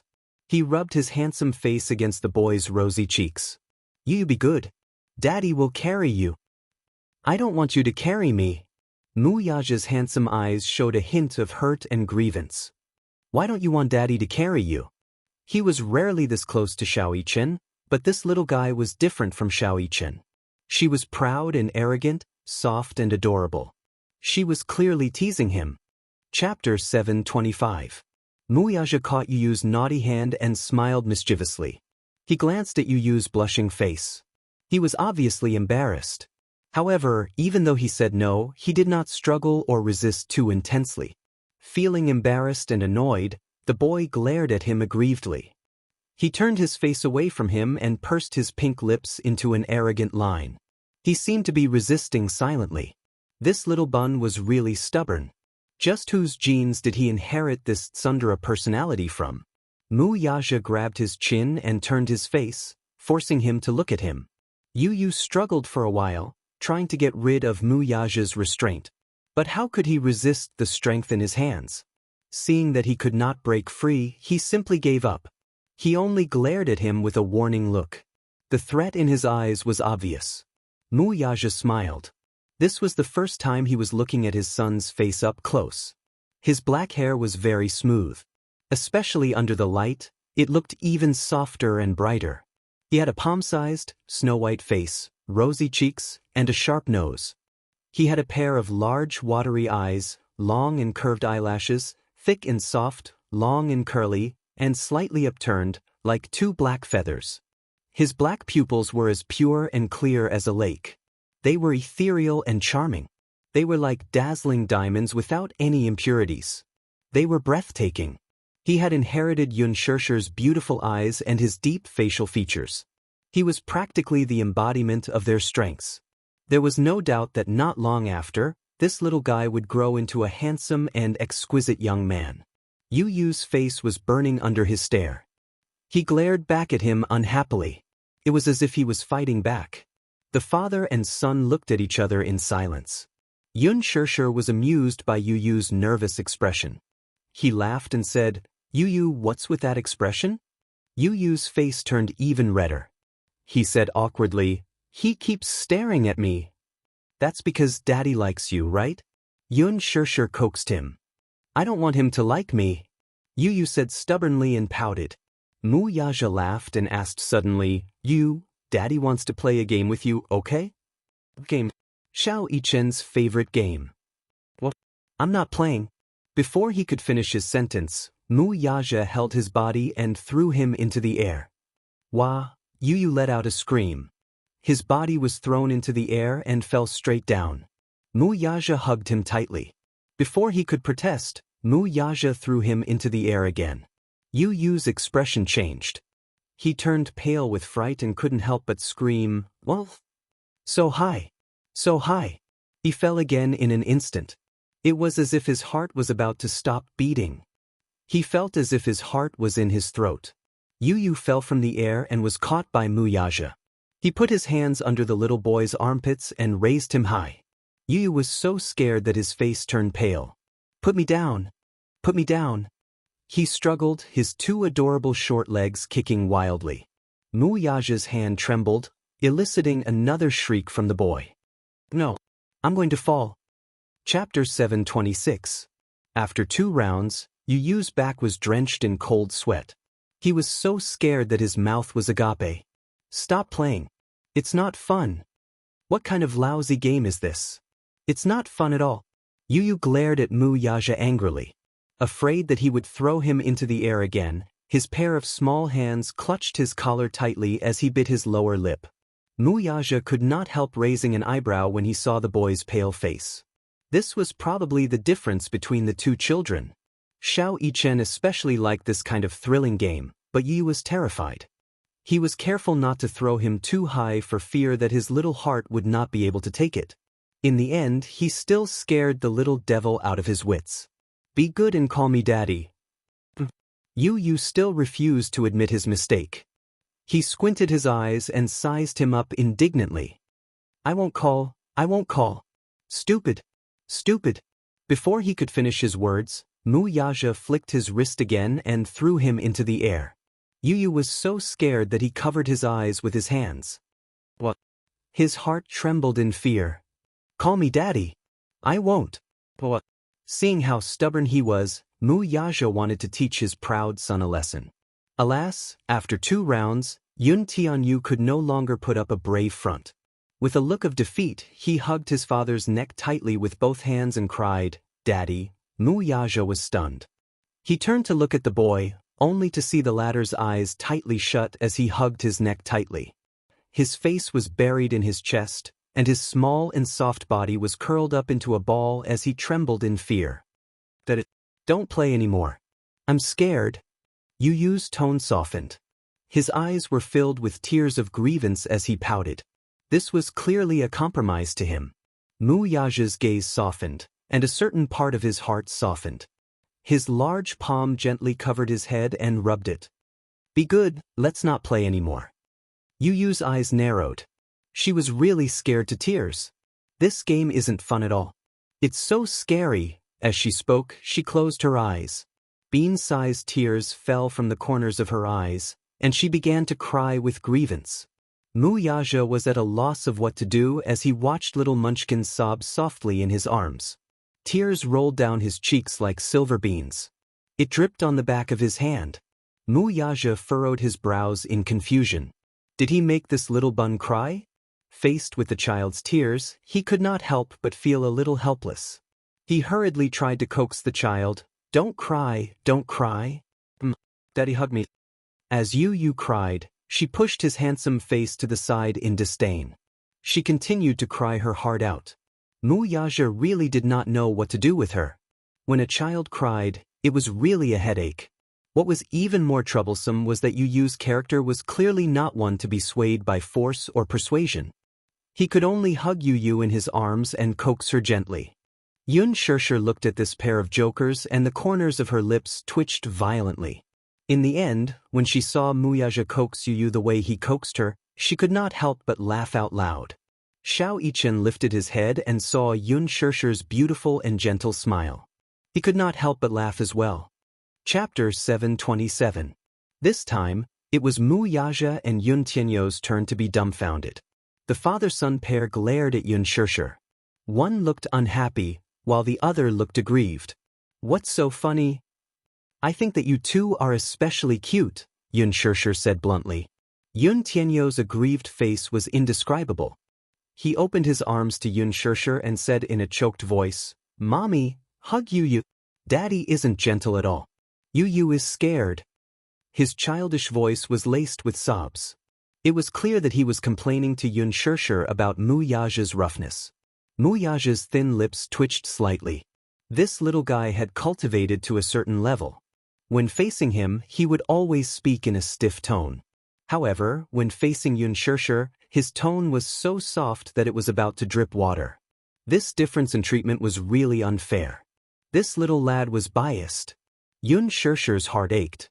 Come, Mommy will hug you. Don't cry anymore. Hearing her call, Yu immediately pushed Mu Yaja away and flew into her arms.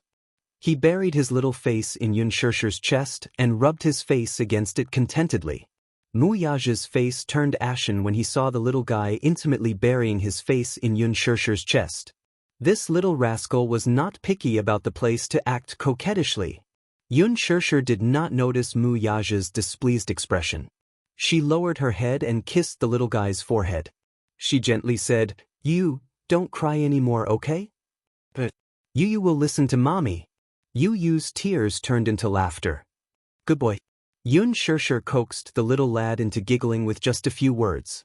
When Mu Yaja saw this scene, the corners of his lips twitched fiercely, but he didn't have any temper left.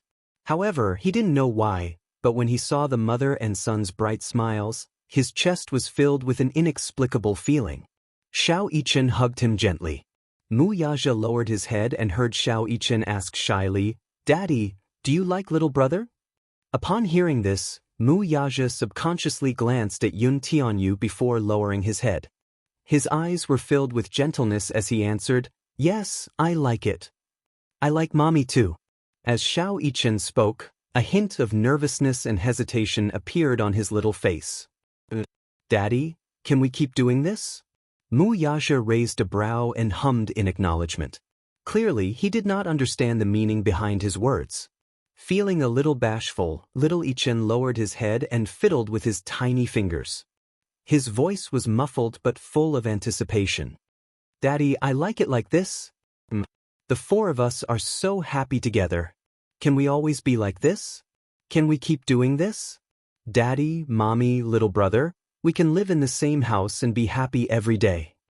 When he saw that Wuxia did not express his opinion immediately, he mistakenly thought that the latter was unwilling to do so. She immediately hugged his arm, raised her head, and begged in a pleading tone. His ability to express himself was not as good as Yuntianyo's, but Wuxia still understood the meaning behind his words. Xiao Yichen wanted their family of four to be together forever. Can't we? Xiao Yichen likes Mommy and little brother a lot. Daddy, you like Mommy and little brother too. Then, can we be together forever? We'll never be apart, okay? But Wuxia nodded. Chapter 728. Xianxia raised her head and looked at the father and son inquisitively. Her attention was focused on Yu just now, so she obviously did not hear the conversation between the father and son. Xiao Yichen pretended to be mysterious and smiled. It's a secret. Ever since the slapping incident on the set that day, Yan Bingqing had been put under house arrest by Wuxia. However, she did not seem to realize the seriousness of the matter and was still a little fearless. After all, Yan Bingqing did not believe that Wuxia would suppress her because of Xianxia. He was just trying to scare her. Besides, so what if everyone accused her of deliberately slapping Xianxia? Was there any evidence? So what if it was an NG video taken on the set? When the time came, she could explain that she was too engrossed in her acting that she did not pay attention to her strength and slapped Xianxia too hard. Even if Wuxia wanted to use public opinion to suppress her, she could completely wash her hands of this matter. With her status and fan base, how could she lose to a newcomer who had just debuted? Yan Bingqing comforted herself. Everything was fine now. After this incident, she would be able to return to normal. She guessed that Xianxia might have a close relationship with Wuxia. Most of the upper-class rich people had a taste like Xianxia. She was pure and refined. Perhaps Wuxia was Xianxia's sugar daddy. However, Wuxia would never do anything to Xianxia. After all, Wuxia was the crown prince of the richest family in the capital city. Grandpa Mu had already ordered many times that no actress in the entertainment industry could enter the entertainment industry. What did this mean? It meant that no actress in the entertainment industry had the right to enter the Mu family. Wuxia was just fooling around with Xianxia. Even if Xianxia was the reincarnation of a vixen and had the ability to seduce people, so what? The Mu family's threshold was so high. Could she enter the Mu family? Wuxia had a fiancé, didn't he? Although she was not his fiancé in name, no one could change her status. If Wuxia dared to protect Xianxia openly and suppressed her and the news spread to the Mu family, would Grandpa Mu be able to sit still? However, every time Yan Bingqing thought of the day when Wuxia looked at her with a murderous look in his eyes, she lost her confidence. She had a nagging feeling that Xianxia held a special place in the man's heart. She more or less regretted it. If she had known that Xianxia was related to Wuxia, she would not have laid a finger on her no matter what. Now, she could only hope that this matter would blow over as soon as possible.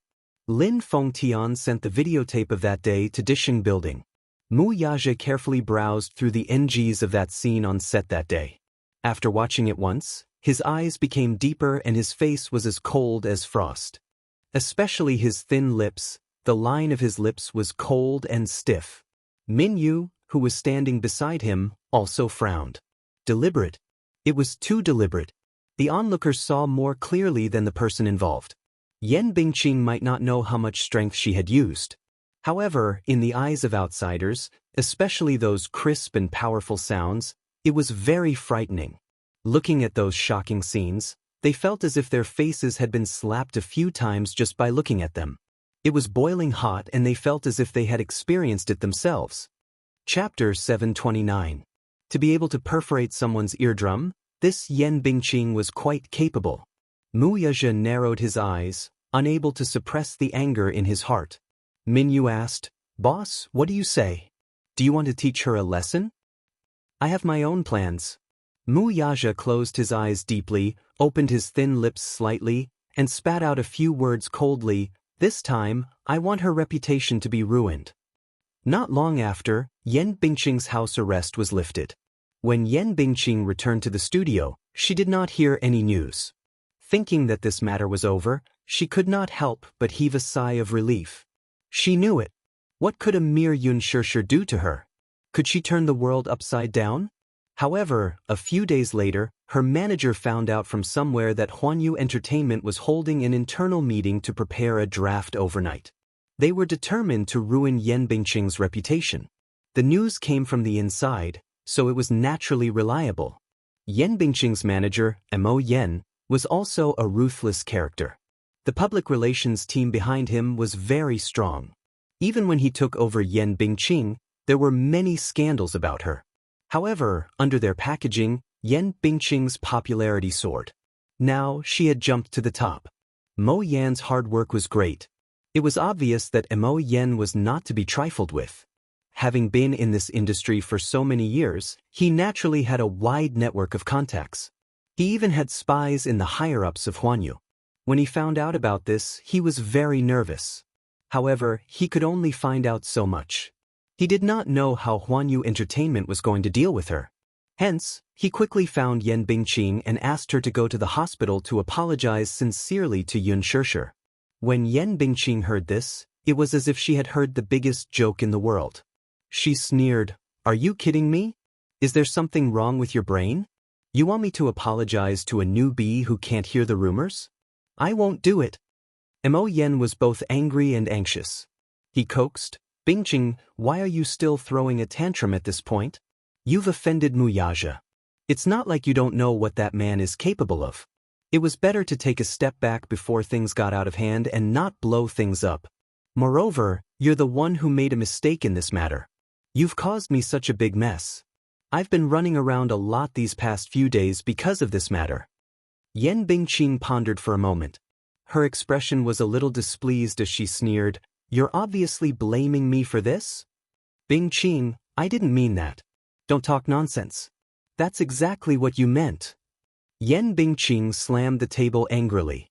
She stood up and complained, "Emma Yan, we've been old partners for so many years. I've always obeyed whatever you asked me to do. But you're asking me to apologize to a newbie. If word gets out, where will I put my face? It's not a matter of face now. You've offended Wuxia's people. You're filming a scene, but you've punched her eardrum so hard that she's lying in the hospital. You didn't even say anything. How do you expect me to clean up the mess for you?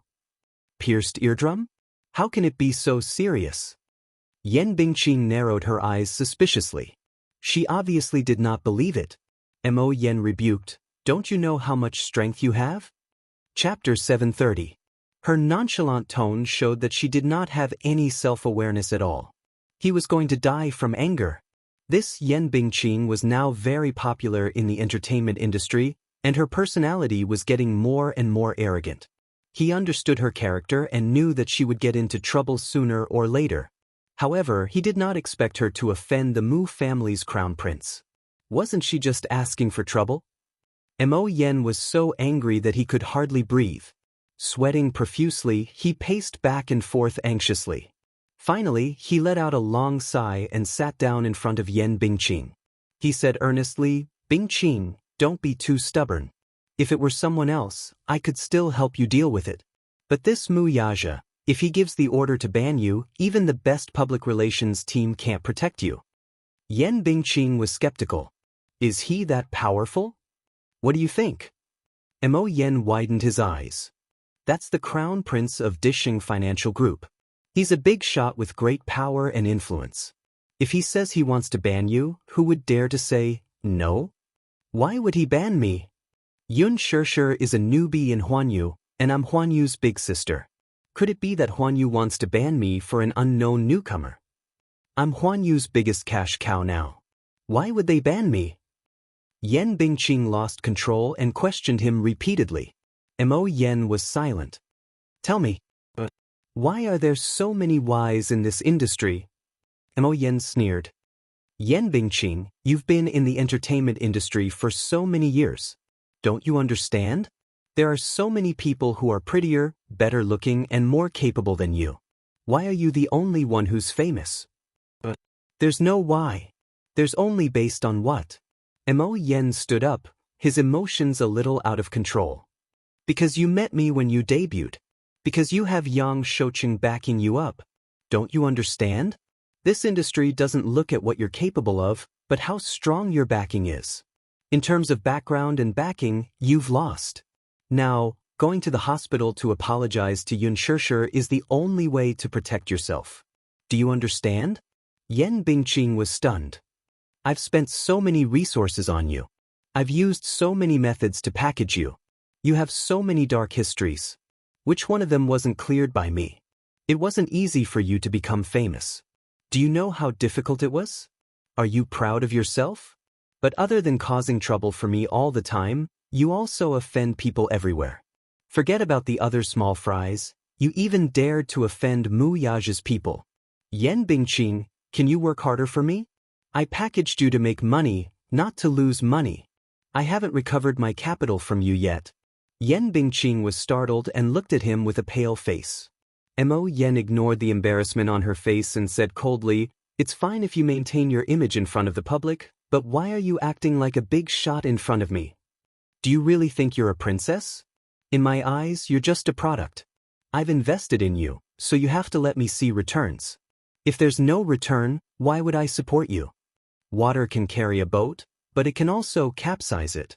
Yan Bingqing, if you force me into a corner, don't blame me for not taking our old friendship into account. Go ahead and act. You might as well court your own death. You make it sound nice." Chapter 731. There was a moment of silence in the room as the two of them looked at each other in silence. After a while, Mo Yen said helplessly, "Take it that I'm begging you. Don't let our previous efforts go to waste because of this matter." Yan Bingqing took a deep breath and said indifferently, "All right. If you want me to apologize, I'll go and apologize now." That's more like it. When Mo Yen and Yan Bingqing rushed to the door of the ward and saw a group of bodyguards standing there, Yan Bingqing's heart was still pounding. "Let's go in." Mo Yen patted her on the shoulder. Yan Bingqing pursed her lips and went forward to knock on the door. "Who's it?" "Just come in." Xianxia's voice came from inside. Yan Bingqing pushed the door open. However, the first thing she saw was Mu Yaja sitting at the head of the bed, while Xianxia was nestled in his arms comfortably and scrolling through Weibo on her phone. The weather was hot. Mu Yaja had specially ordered someone to buy iced watermelon. After cutting it into pieces, he held a fruit plate in his left hand and a fork in his right hand and carefully fed her piece by piece. That careful look and every movement of his was extremely protective. He served her well regardless of the big or small matters. He looked just like a henpecked husband. As for Xianxia, she was lying in his arms and scrolling through Weibo. From time to time, she would open her mouth to welcome the watermelon he fed her. She was extremely comfortable. When Yan Bingqing saw this scene, she was stunned on the spot. Even Mo Yen, who was behind her, widened his eyes in an exaggerated manner. He could not believe his eyes at all. Mu Yaja, who was rumored to be swift and decisive and cold, had actually put down his arrogance to serve someone at this moment. He could not believe what he was seeing. In her impression, this man had always been high and mighty, just like the crown prince of the empire, noble and arrogant. However, at this moment, this man, who had always been able to call the shots in the business and political circles, was actually serving a woman so dotingly, allowing her to do whatever she wanted in his arms. Those hands, which had played with so many bloody storms, actually put down the fruit plate at this moment, carefully peeled the orange peel, and fed the peeled flesh into her mouth piece by piece. Are they the same person? Mo Yen wondered if the man in front of him was really Mu Yaja. When Xianxia saw that it was Yan Bingqing, the smile on her face instantly faded. She slowly sat up in Mu Yaja's arms and stared at her warily. Seeing her get up, Mu Yaja also looked up. When he saw Yan Bingqing and Mo Yen standing at the door in a daze, He frowned slightly in displeasure at their untimely interruption. "What are you doing here?" Yun Shirshir looked at Yen Bingqing warily and asked suspiciously. Yen Bingqing opened her mouth, wanting to say something but hesitated. Mo Yen, who was beside her, cleared his throat and immediately stated the purpose of his visit. When he opened his mouth, it was nothing more than to make a statement and represent Yen Bingqing. What he said was nothing more than hypocritical and high-sounding words. Yun Shirshir, on the other hand, sat calmly by the bed with her legs crossed elegantly. Her neither humble nor humble posture made Yen Bingqing feel even more disgusted. This feeling of inferiority was nauseating. Originally, she had come this time to obey Mo Yan's arrangement. After all, she was really afraid that Huan Yu would really take action and ban her. Mu Yaja could ban someone with just a few words, but her life was over. However, now that she saw Yun Shirshir's cold expression, she felt especially upset. Chapter 732. She seemed to have never been so humble to anyone before. "Hello, Miss Yun. I'm Bingqing's manager. I came to the hospital with Bingqing today to visit you, Miss Yun. Secondly, I'm here to apologize on behalf of Bingqing and Miss Yun for the unpleasantness that happened on the set. At the same time, I'm here to apologize to Miss Yun. I think that all of this is just a misunderstanding. Since it's a misunderstanding, why don't we turn it into a small one? In the future, we'll all see each other on the set. I hope that Miss Yun will be magnanimous and forgive Bingqing for offending you. I only hope that the situation won't be too embarrassing. Don't you think so, Miss Yun?" Mo Yen said with a smile. He looked at Yun Shirshir with an amiable smile and said gently, "Miss Yun, what do you think?" Yun Shirshir's expression turned cold. "Oh, that's it." Her cold attitude made Yen Bingqing even more flustered.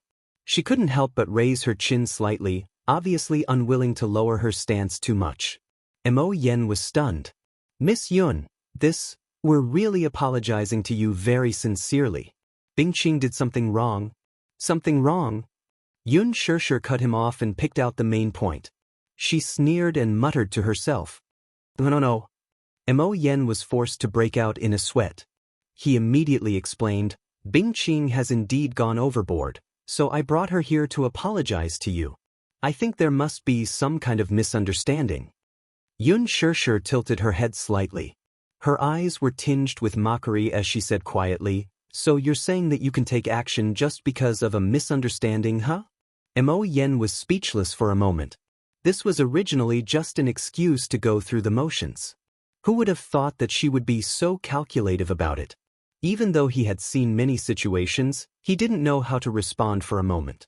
He only pursed his lips awkwardly and said nicely, "Miss Yun, Bingqing has also come to see you personally to apologize to you. This shows that she has deeply realized her mistake. It's great to know one's mistake and correct it. Why don't you resolve this conflict and be friends?" "Be friends?" Yun Shirshir's lips curled up slightly, and her eyes narrowed faintly. "Oh, since you keep saying that you want to apologize, but I don't see any sincerity." After pausing for a moment, she changed the topic and her cold gaze slowly fell on Yen Bingqing. Word by word, she said, "Sister Bingqing, are you really here to apologize to me?" Yen Bingqing had been secretly sizing her up. Seeing her turn the conversation to her, she couldn't help but be startled. Her face turned ashen as she tightly clenched her fists, unable to squeeze out a single word for a long time. Yun Shirshir raised her eyebrows and reminded him patiently, "Sister Bingqing, are you here to apologize?" Mu Yaja acted as if Mo Yen and Yen Bingqing did not exist. He lazily hugged Yun Shirshir's shoulders and fed her another grape. Yen Bingqing saw the unseen doting love that he had for her. She was jealous and angry at the same time. Apologize? She wanted her to apologize. What kind of joke was this? She was already giving face by listening to Mo Yen, but she actually wanted her to apologize? She couldn't swallow her pride for a moment. If Mu Yaja wasn't here, she might have cursed. Yun Shirshir glanced at her and understood what she was thinking at this moment. She smiled. Chapter 733. Sister Bingqing, even if you haven't received higher education, your teacher must have taught you to respect others when you were young. There are some things that you should do and some that you shouldn't do. You should be clear about that, right? If you don't even understand the basic principles of being a human, I advise you to continue with your compulsory education. Besides, your manager said that you're here with sincerity. I don't know what you mean by this attitude. Yun Shirshir's expression was indifferent, and there was a faint smile on her lips. Her words were like sharp thorns that stabbed fiercely into Yan Bingqing's heart. Yan Bingqing couldn't help but be enraged. A nameless fire burned between her brows. What did she mean by that? What did she mean by the principles of being a human? Was she implying that her actions weren't human? Even Mo Yen broke out in a cold sweat when he heard that. Yun Shirshir's words were polite on the surface, but there was obvious sarcasm and provocation in her words. She didn't even use a vulgar word. However, her words were like pearls and very reasonable. He just couldn't deny it. Besides, this matter was Yan Bingqing's fault to begin with. They didn't even have the right to refute it. Seeing that Mo Yen didn't say anything, Yan Bingqing became even more anxious. Did he really want her to apologize to a mere newbie? Not only did she embarrass her, but she also didn't give her a way out. The reason why she was willing to come along was that she thought that Mo Yen would be able to settle the matter by apologizing on her behalf. This Yun Shirshir was clearly trying to embarrass her. Yan Bingqing glared at Yun Shirshir angrily, only to see her looking at her indifferently. Her eyes were cold, and there was a cold glint in her eyes from time to time. That coldness was like the tip of a blood-stained knife in the middle of the winter night, piercing into one's bones and causing one's heart to turn cold. For a moment, Yan Bingqing was shocked by the sharp glint in her eyes. In fact, Yun Shirshir was never a timid person. On set, she was giving face to Yan Bingqing. During filming, no matter how hard Yan Bingqing hit her, she did not say anything to stop filming. Because this was her job, she respected everyone on the set. This was her principle. But Yan Bingqing had gone too far. She had slapped her repeatedly in the name of filming. Now, she said she was here to apologize, but she didn't have any sincerity. Yun Shirshir said slowly, "Sister Bingqing, has no one taught you how to apologize?" Yan Bingqing bit her lip and looked at her, then at Mu Yaja. However, the man only looked at Yun Shirshir dotingly and did not look at her at all. Seeing that the atmosphere was a little tense, Mo Yen stepped forward and gently pushed Yan Bingqing in front of Tang Wei. He coughed softly and reminded her, "Bing, hurry and apologize to Miss Yun." Yan Bingqing's chest swelled with pain. She clenched her fists so tightly that her sharp nails almost pierced through her palms. She suddenly took a deep breath and spat out a few words through gritted teeth. "I'm sorry for that." Her stiff tone was as if she wanted to cut Yun Shirshir into pieces. Every word was filled with needles. "Your apology is too soft. It's not sincere enough." Yun Shirshir said aggrievedly, "My left eardrum is perforated, so my hearing is weakened and hasn't recovered yet. Can you speak louder?" Chapter 734. Yan Bingqing's heart was already burning with rage. If no one else was around, she would have already lost control and taught this ignorant teach a good lesson. However, she still maintained a trace of rationality. Mo Yan's advice before she came was still vivid in her ears. Mu Yaja was still around. Even if it was for Mu Yaja's sake, she had to endure it. With that thought in mind, Yan Bingqing tried hard to put on a stiff smile. She lowered her head slightly and said word by word, "Yun Shirshir, what happened before was my fault. I'm sorry." "That's not a sincere apology," Yun Shirshir said lazily. "I didn't hear it." Yan Bingqing gritted her teeth and took a deep breath. The humiliation in her heart was almost burning. "I'm sorry. I didn't hear it. I'm sorry. You're still too soft. Speak louder." Yan Bingqing gritted her teeth and raised her voice. It almost shook the entire ward. "I'm sorry." Yun Shirshir didn't seem to want to let it go just like that. She curled her lips and said, "Why is it that you're clearly apologizing, but looking at your expression, it's obvious that you want to cut me into pieces?" "You, Yan Bingqing, no one is forcing you to apologize. If you're not sincere, the door is behind you," Yun Shirshir said slowly. Mu Yaja couldn't help but laugh. He knew very well that she had heard Yan Bingqing's apology. However, she pretended not to hear it on purpose. Obviously, she wanted to get back at Yan Bingqing for all the grievances she had suffered previously. She also knew in her heart that Yan Bingqing was being so polite to her because of Mu Yaja. She did not have enough face to make Yan Bingqing lower her head and compromise to her in such a submissive manner.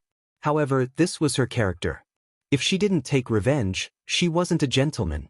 No matter what method he used, could he expect her to be magnanimous enough to forgive someone who had hurt her? What's more, Yan Bingqing's apology wasn't very sincere. It was nothing more than a show of politeness on the surface. Who knows, maybe she was gnashing her teeth and itching to skin her alive. Mu Yaja saw her flaunting her power in front of Yan Bingqing. He knew that she was using his power as a tool. However, he loved the way this woman used his backing to bully others. At the very least, it gave him a sense of being relied on. The feeling of being relied on was not bad. He loved this feeling. He couldn't help but reach out and hug her shoulders. If there were any outsiders here, he would probably be unable to resist kissing her cute and tender lips. Yan Bingqing saw the indulgence and love in his eyes for Xianxia, and her heart was filled with jealousy and hatred.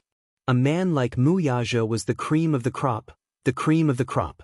The entertainment industry wasn't as simple as the outside world thought. The celebrities in this industry all had powerful backing. Even though Yan Bingqing was stunningly beautiful, she wasn't born to be an actress.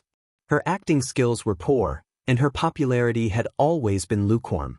It was only after she hooked up with Yang Shouqing and he gave her a lot of resources that she had a chance to make a comeback. Moreover, the public relations team behind him had created an outstanding image for her, so she had a chance to jump to the top. However, Yang Shouqing was old, ugly, and perverted. He couldn't even compare to a finger of Mu Yaja. Chapter 735. Xianxia was truly an idiot. With a man like Mu Yaja behind her, logically speaking, she should not be lacking in resources. However, she seemed to want to rely on her own efforts to climb up the ladder. Yan Bingqing felt even more upset. What a waste! A man like Mu Yaja was someone whom many in the entertainment industry would line up to befriend, yet they could only look up to in awe. Xianxia, I've already shown my sincerity. What else do you want?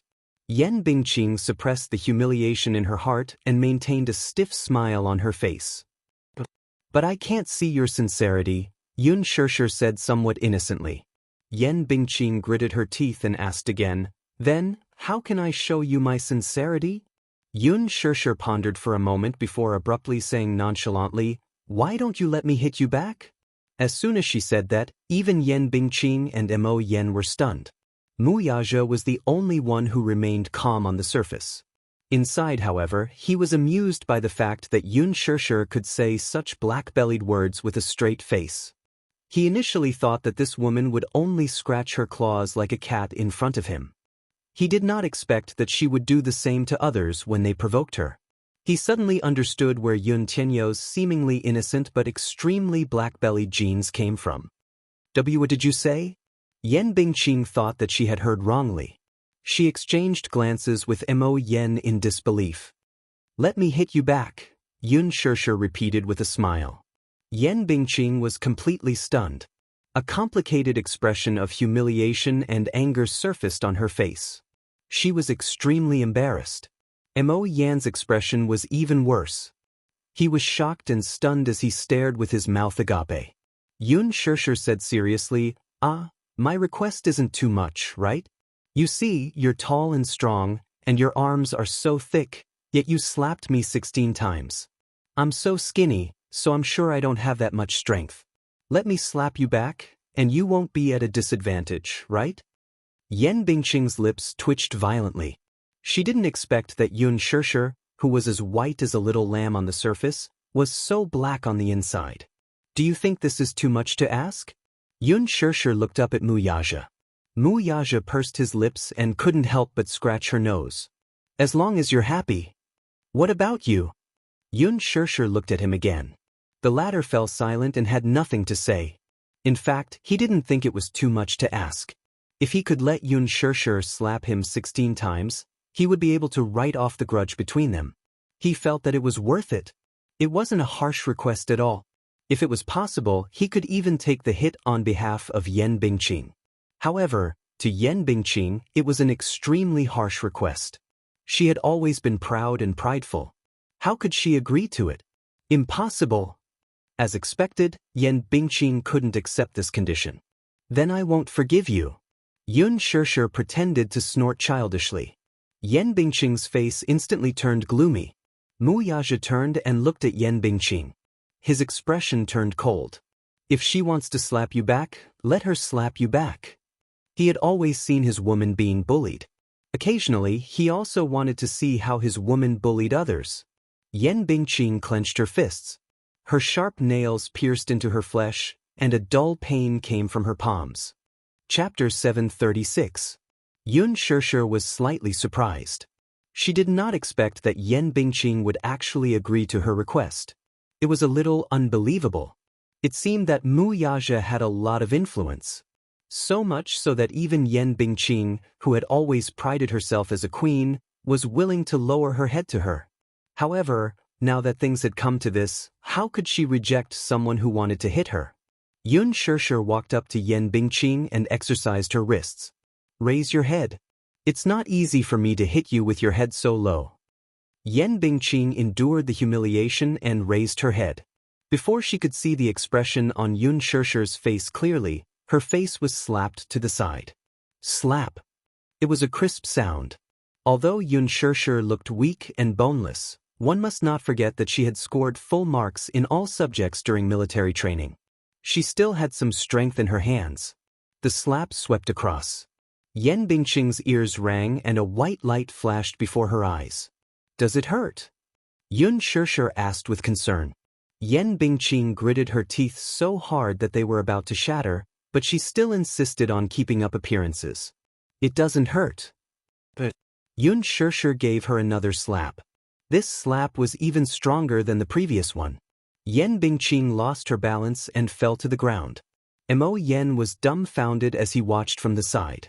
Mu Yaja could not help but loosen his originally taut handsome face. You're so weak. Stand up. I haven't had my fill yet. Yun Shishir kicked with the tip of her foot and said seriously, I'm very fair. But there are still 14 slaps left. Let's see what I can do to you.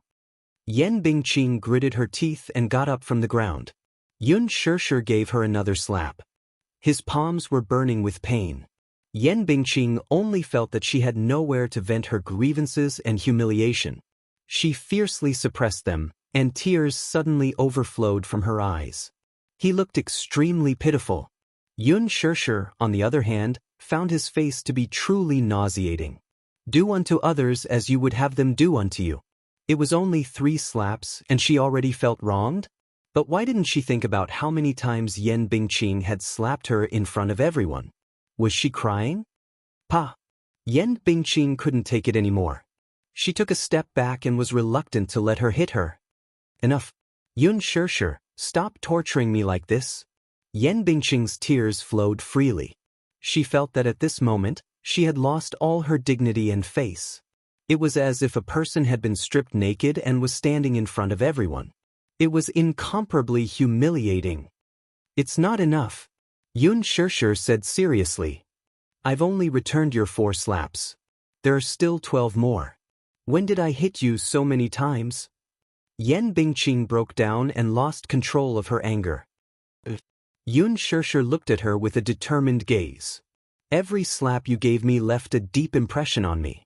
That kind of humiliation and unwillingness went deep into her heart. Yun Shishir said a little impatiently, Can you continue?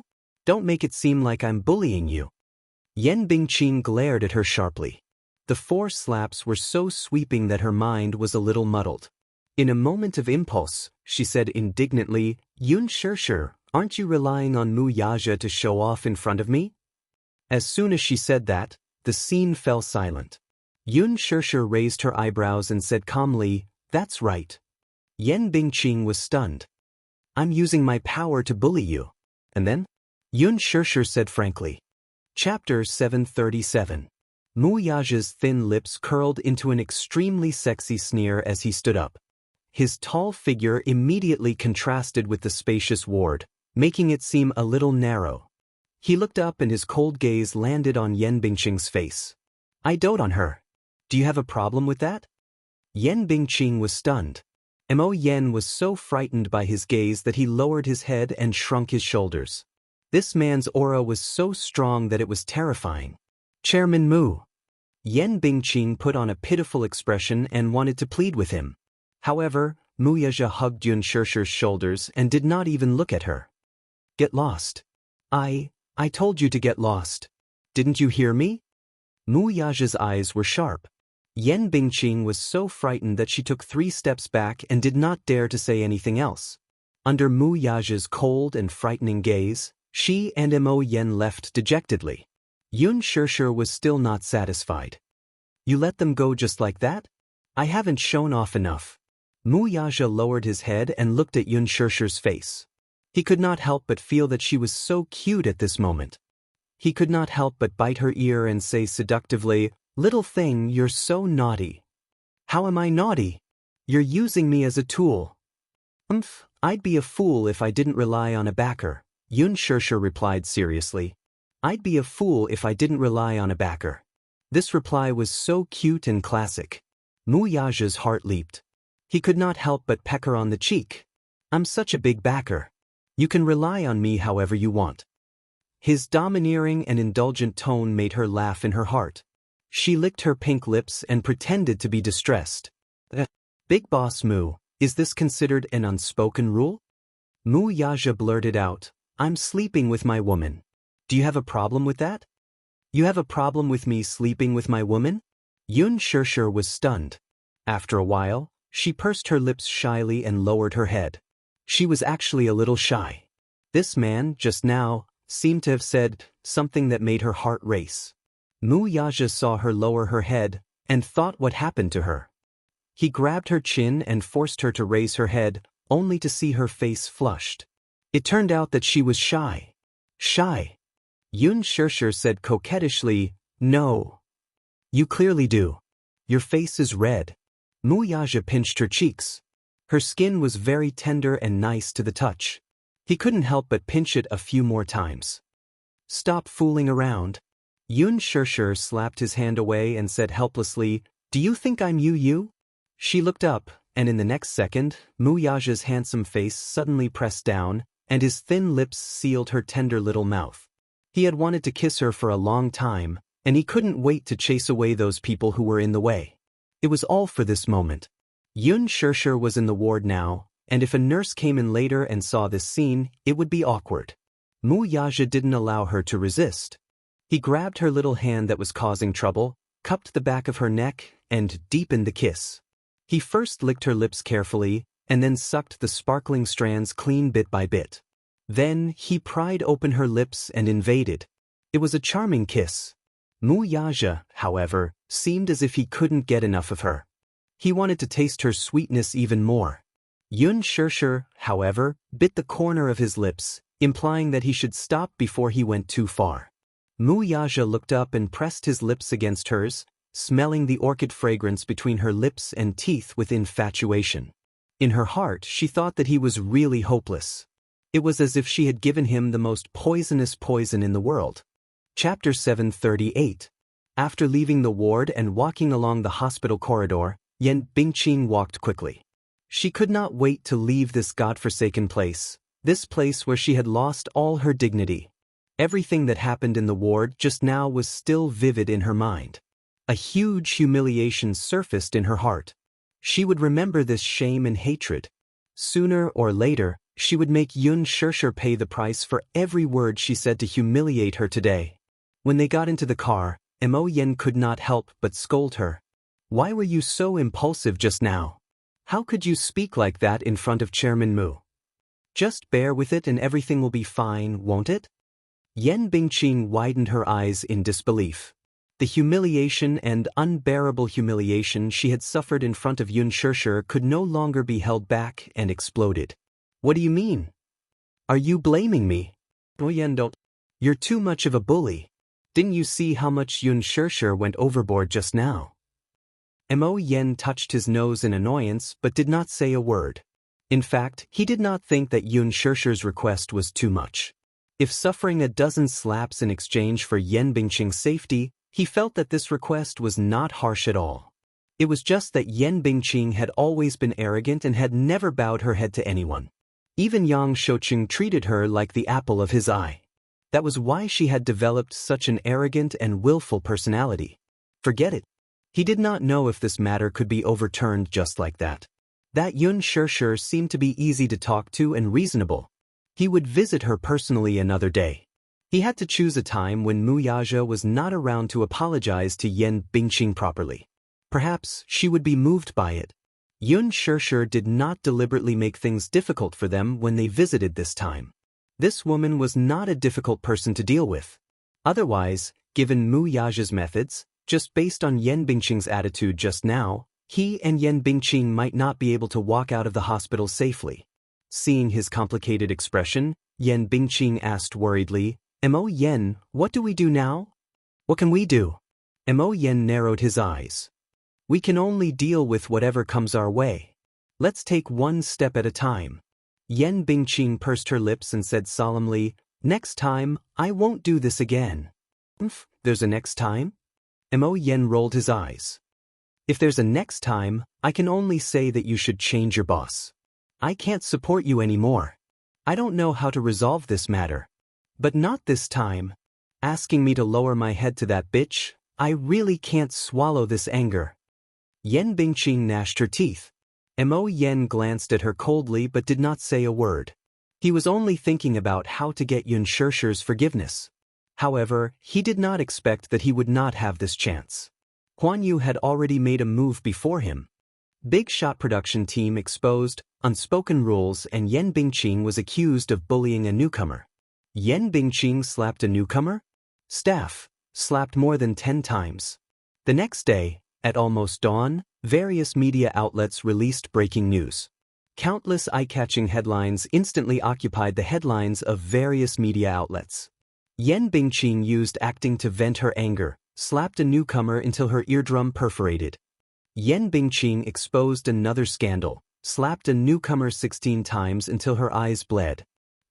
Chapter 739. All of a sudden, the news of Yan Bingqing hitting someone on set spread like wildfire. On Weibo, forums, community boards, and even many people who didn't pay attention to the entertainment industry were talking about it. Yan Bingqing bullied a newcomer? At first glance, it didn't seem like big news. After all, in the entertainment industry, in such a big environment, bullying newcomers was a common occurrence. Huan Yu's authoritative media outlets published headlines on Weibo one after another.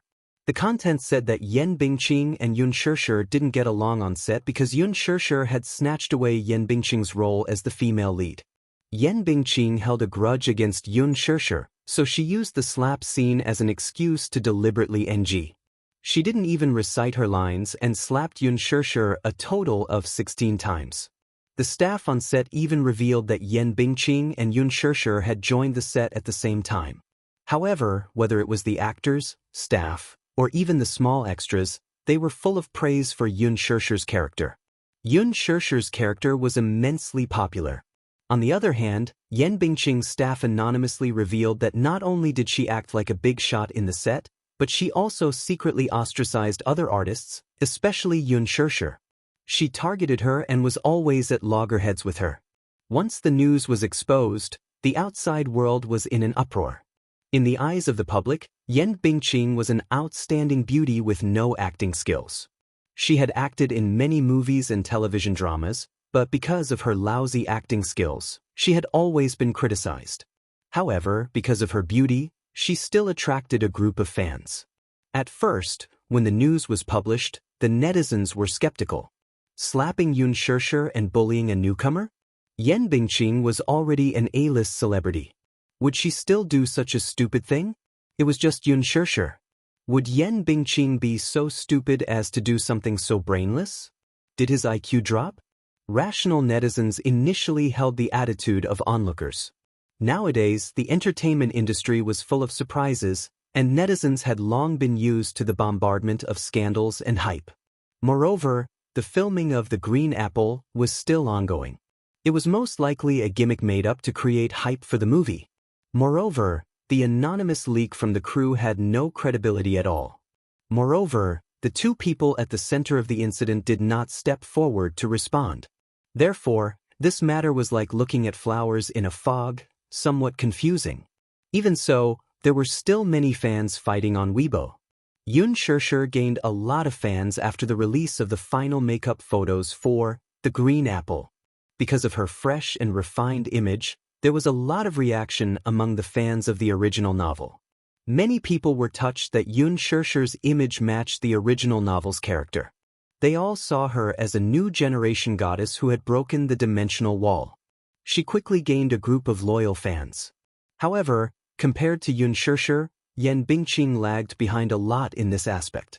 Although Yan Bingqing had acted in many movies and television dramas, because of her different roles, she was very popular with the audience. However, she did not have much fan appeal. The group of people arguing with Xianxia's fans on Weibo were the ghostwriters hired by her studio. At this moment, Yan Bingqing's studio was in a panic. Chapter 740. Yan Bingqing also did not expect Huan Yu to act so quickly. In one night, they had actually concocted so many articles. For a time, the phrase, Yan Bingqing slaps a newcomer, jumped to the top of Weibo's trending searches. Many media outlets bombarded her with calls, wanting to interview her as soon as possible. Yan Bingqing had no choice but to switch off her phone. Not only her, but even her assistant's phone was flooded with calls. Mo Yan immediately gathered everyone in the PR team to the office to preside over the situation. Yan Bingqing picked up her tablet and scrolled through Weibo for a while. She was shocked to find that the scolding war on Weibo had already spread like fire and ice. The fighting power of Xianxia's fan army was amazing. They actually went to her Weibo in droves, threatening to get out of the entertainment industry. Yan Bingqing was so angry that her face turned pale. Mo Yan ordered people to produce a few articles and immediately posted them on the internet.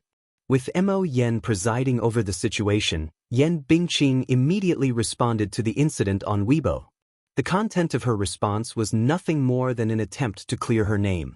Yan Bingqing repeatedly emphasized that the so-called bullying of a newbie was fabricated and that there was no such thing. In the production team, she had a good relationship with Xianxia. They were also very harmonious and there was no disagreement. As for the slapping incident that the media had previously exposed, Yan Bingqing explained on Weibo that it was not a slap as the media had said. It was just that she was not in a good state at that time and it was difficult for her to get into the mood for the first scene, so there were always NGs. She was also not stingy with her praise for Xianxia as a dedicated newbie. Even though filming was often interrupted, she did not have the slightest complaint. Outside of filming, the two of them were also very close and were like biological sisters. What incompatibility? What conflict? That's all nonsense. At the end of the article, there was also Xianxia's verified Weibo account and a flying kiss emoji. Finally, she replied in a meaningful tone, "If you accuse me of bullying a newbie, can the media produce evidence?" A basin of dirty water was splashed on me for no reason. Even though the sun was shining brightly outside the window, it made me feel cold in my heart. Rumors stop with the wise. I hope everyone can look at this matter rationally. With such a dignified response, the netizens were in an uproar again. After the post was posted on Weibo, the popularity of the post soared again. The name Yan Bingqing also jumped to the top of the hot search list and became one of the hottest topics. The water army hired by Yan Bingqing's studio also immediately guided the direction of public opinion on Weibo. They used all kinds of methods to wash the floor, and they did everything they could. Many netizens who did not know the truth immediately swarmed the Weibo comment sections of various magazines, threatening to get the magazines to produce evidence of Yan Bingqing bullying a newcomer and slapping Xianxia. Since you released the news that Yan Bingqing slapped Xianxia, then please at least provide convincing evidence. Even if you don't have a video, you should at least have photos, right? Could this be a way for the newcomers to hype themselves? Recently, the words Xianxia have been flooding the screen. This newcomer seems so impressive. She signed with Huan Yu right after her debut and even got the female lead role in director Lin's new movie. She even squeezed out a lot of A-list celebrities. Her background is obviously not simple. Chapter 741. The reason why many newbies can become famous so quickly is all because they have financial backers behind them.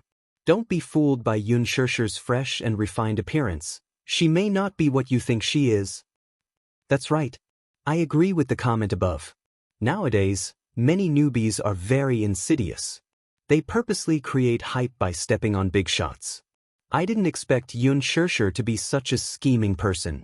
Why don't you think about it carefully? Is Yan Bingqing really the kind of person who would bully newbies? She has status and fame now. If it weren't for Lin Fengton, do you think she really wants the resources of this movie? I've heard that Xianxia isn't a simple character. Think about it. A newbie who signed with Huan Yu's headquarters right after her debut. Her manager is Gu Xingzi's former manager, Qin Zhou. Qin Zhou must be very unfamiliar to everyone. It was this man who helped Gu Xingzi conquer half of the entertainment industry.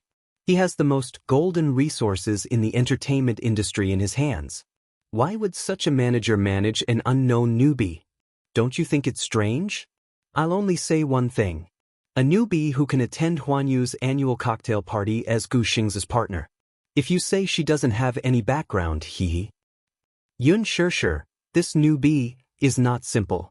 In the movie The Green Apple, so many people fought so hard for the female lead role. In the end, it was a newbie with no reputation. I can only say that she has a strong background. Yan Bingqing's public relations team was top-notch. The fake reviewers in the studio were not ordinary people either. Very soon, the public opinion was reversed. Many Yan Bingqing fans went to Xianxia's Weibo to post negative comments. They even argued that if they wanted to accuse Yan Bingqing of bullying a newbie, they should at least show evidence. Evidence, evidence. If you don't have evidence, what are you talking about?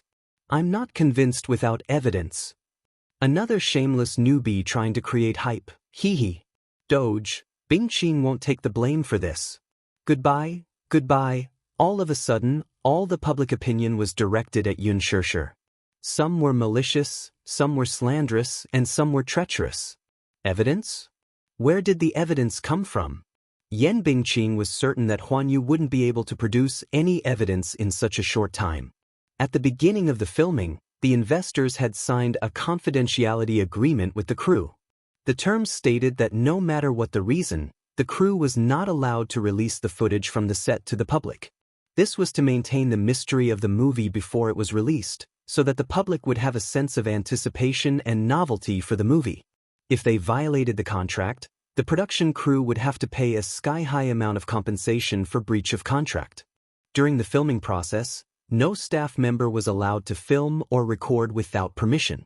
As for the recording of her slapping Xianxia, it was impossible for the production crew to release it. Yan Bingqing guessed that Huan Yu most likely wanted to teach her a lesson. The purpose was at most to scare her, but they wouldn't really kill her. After all, she was now Huan Yu's #1 lady.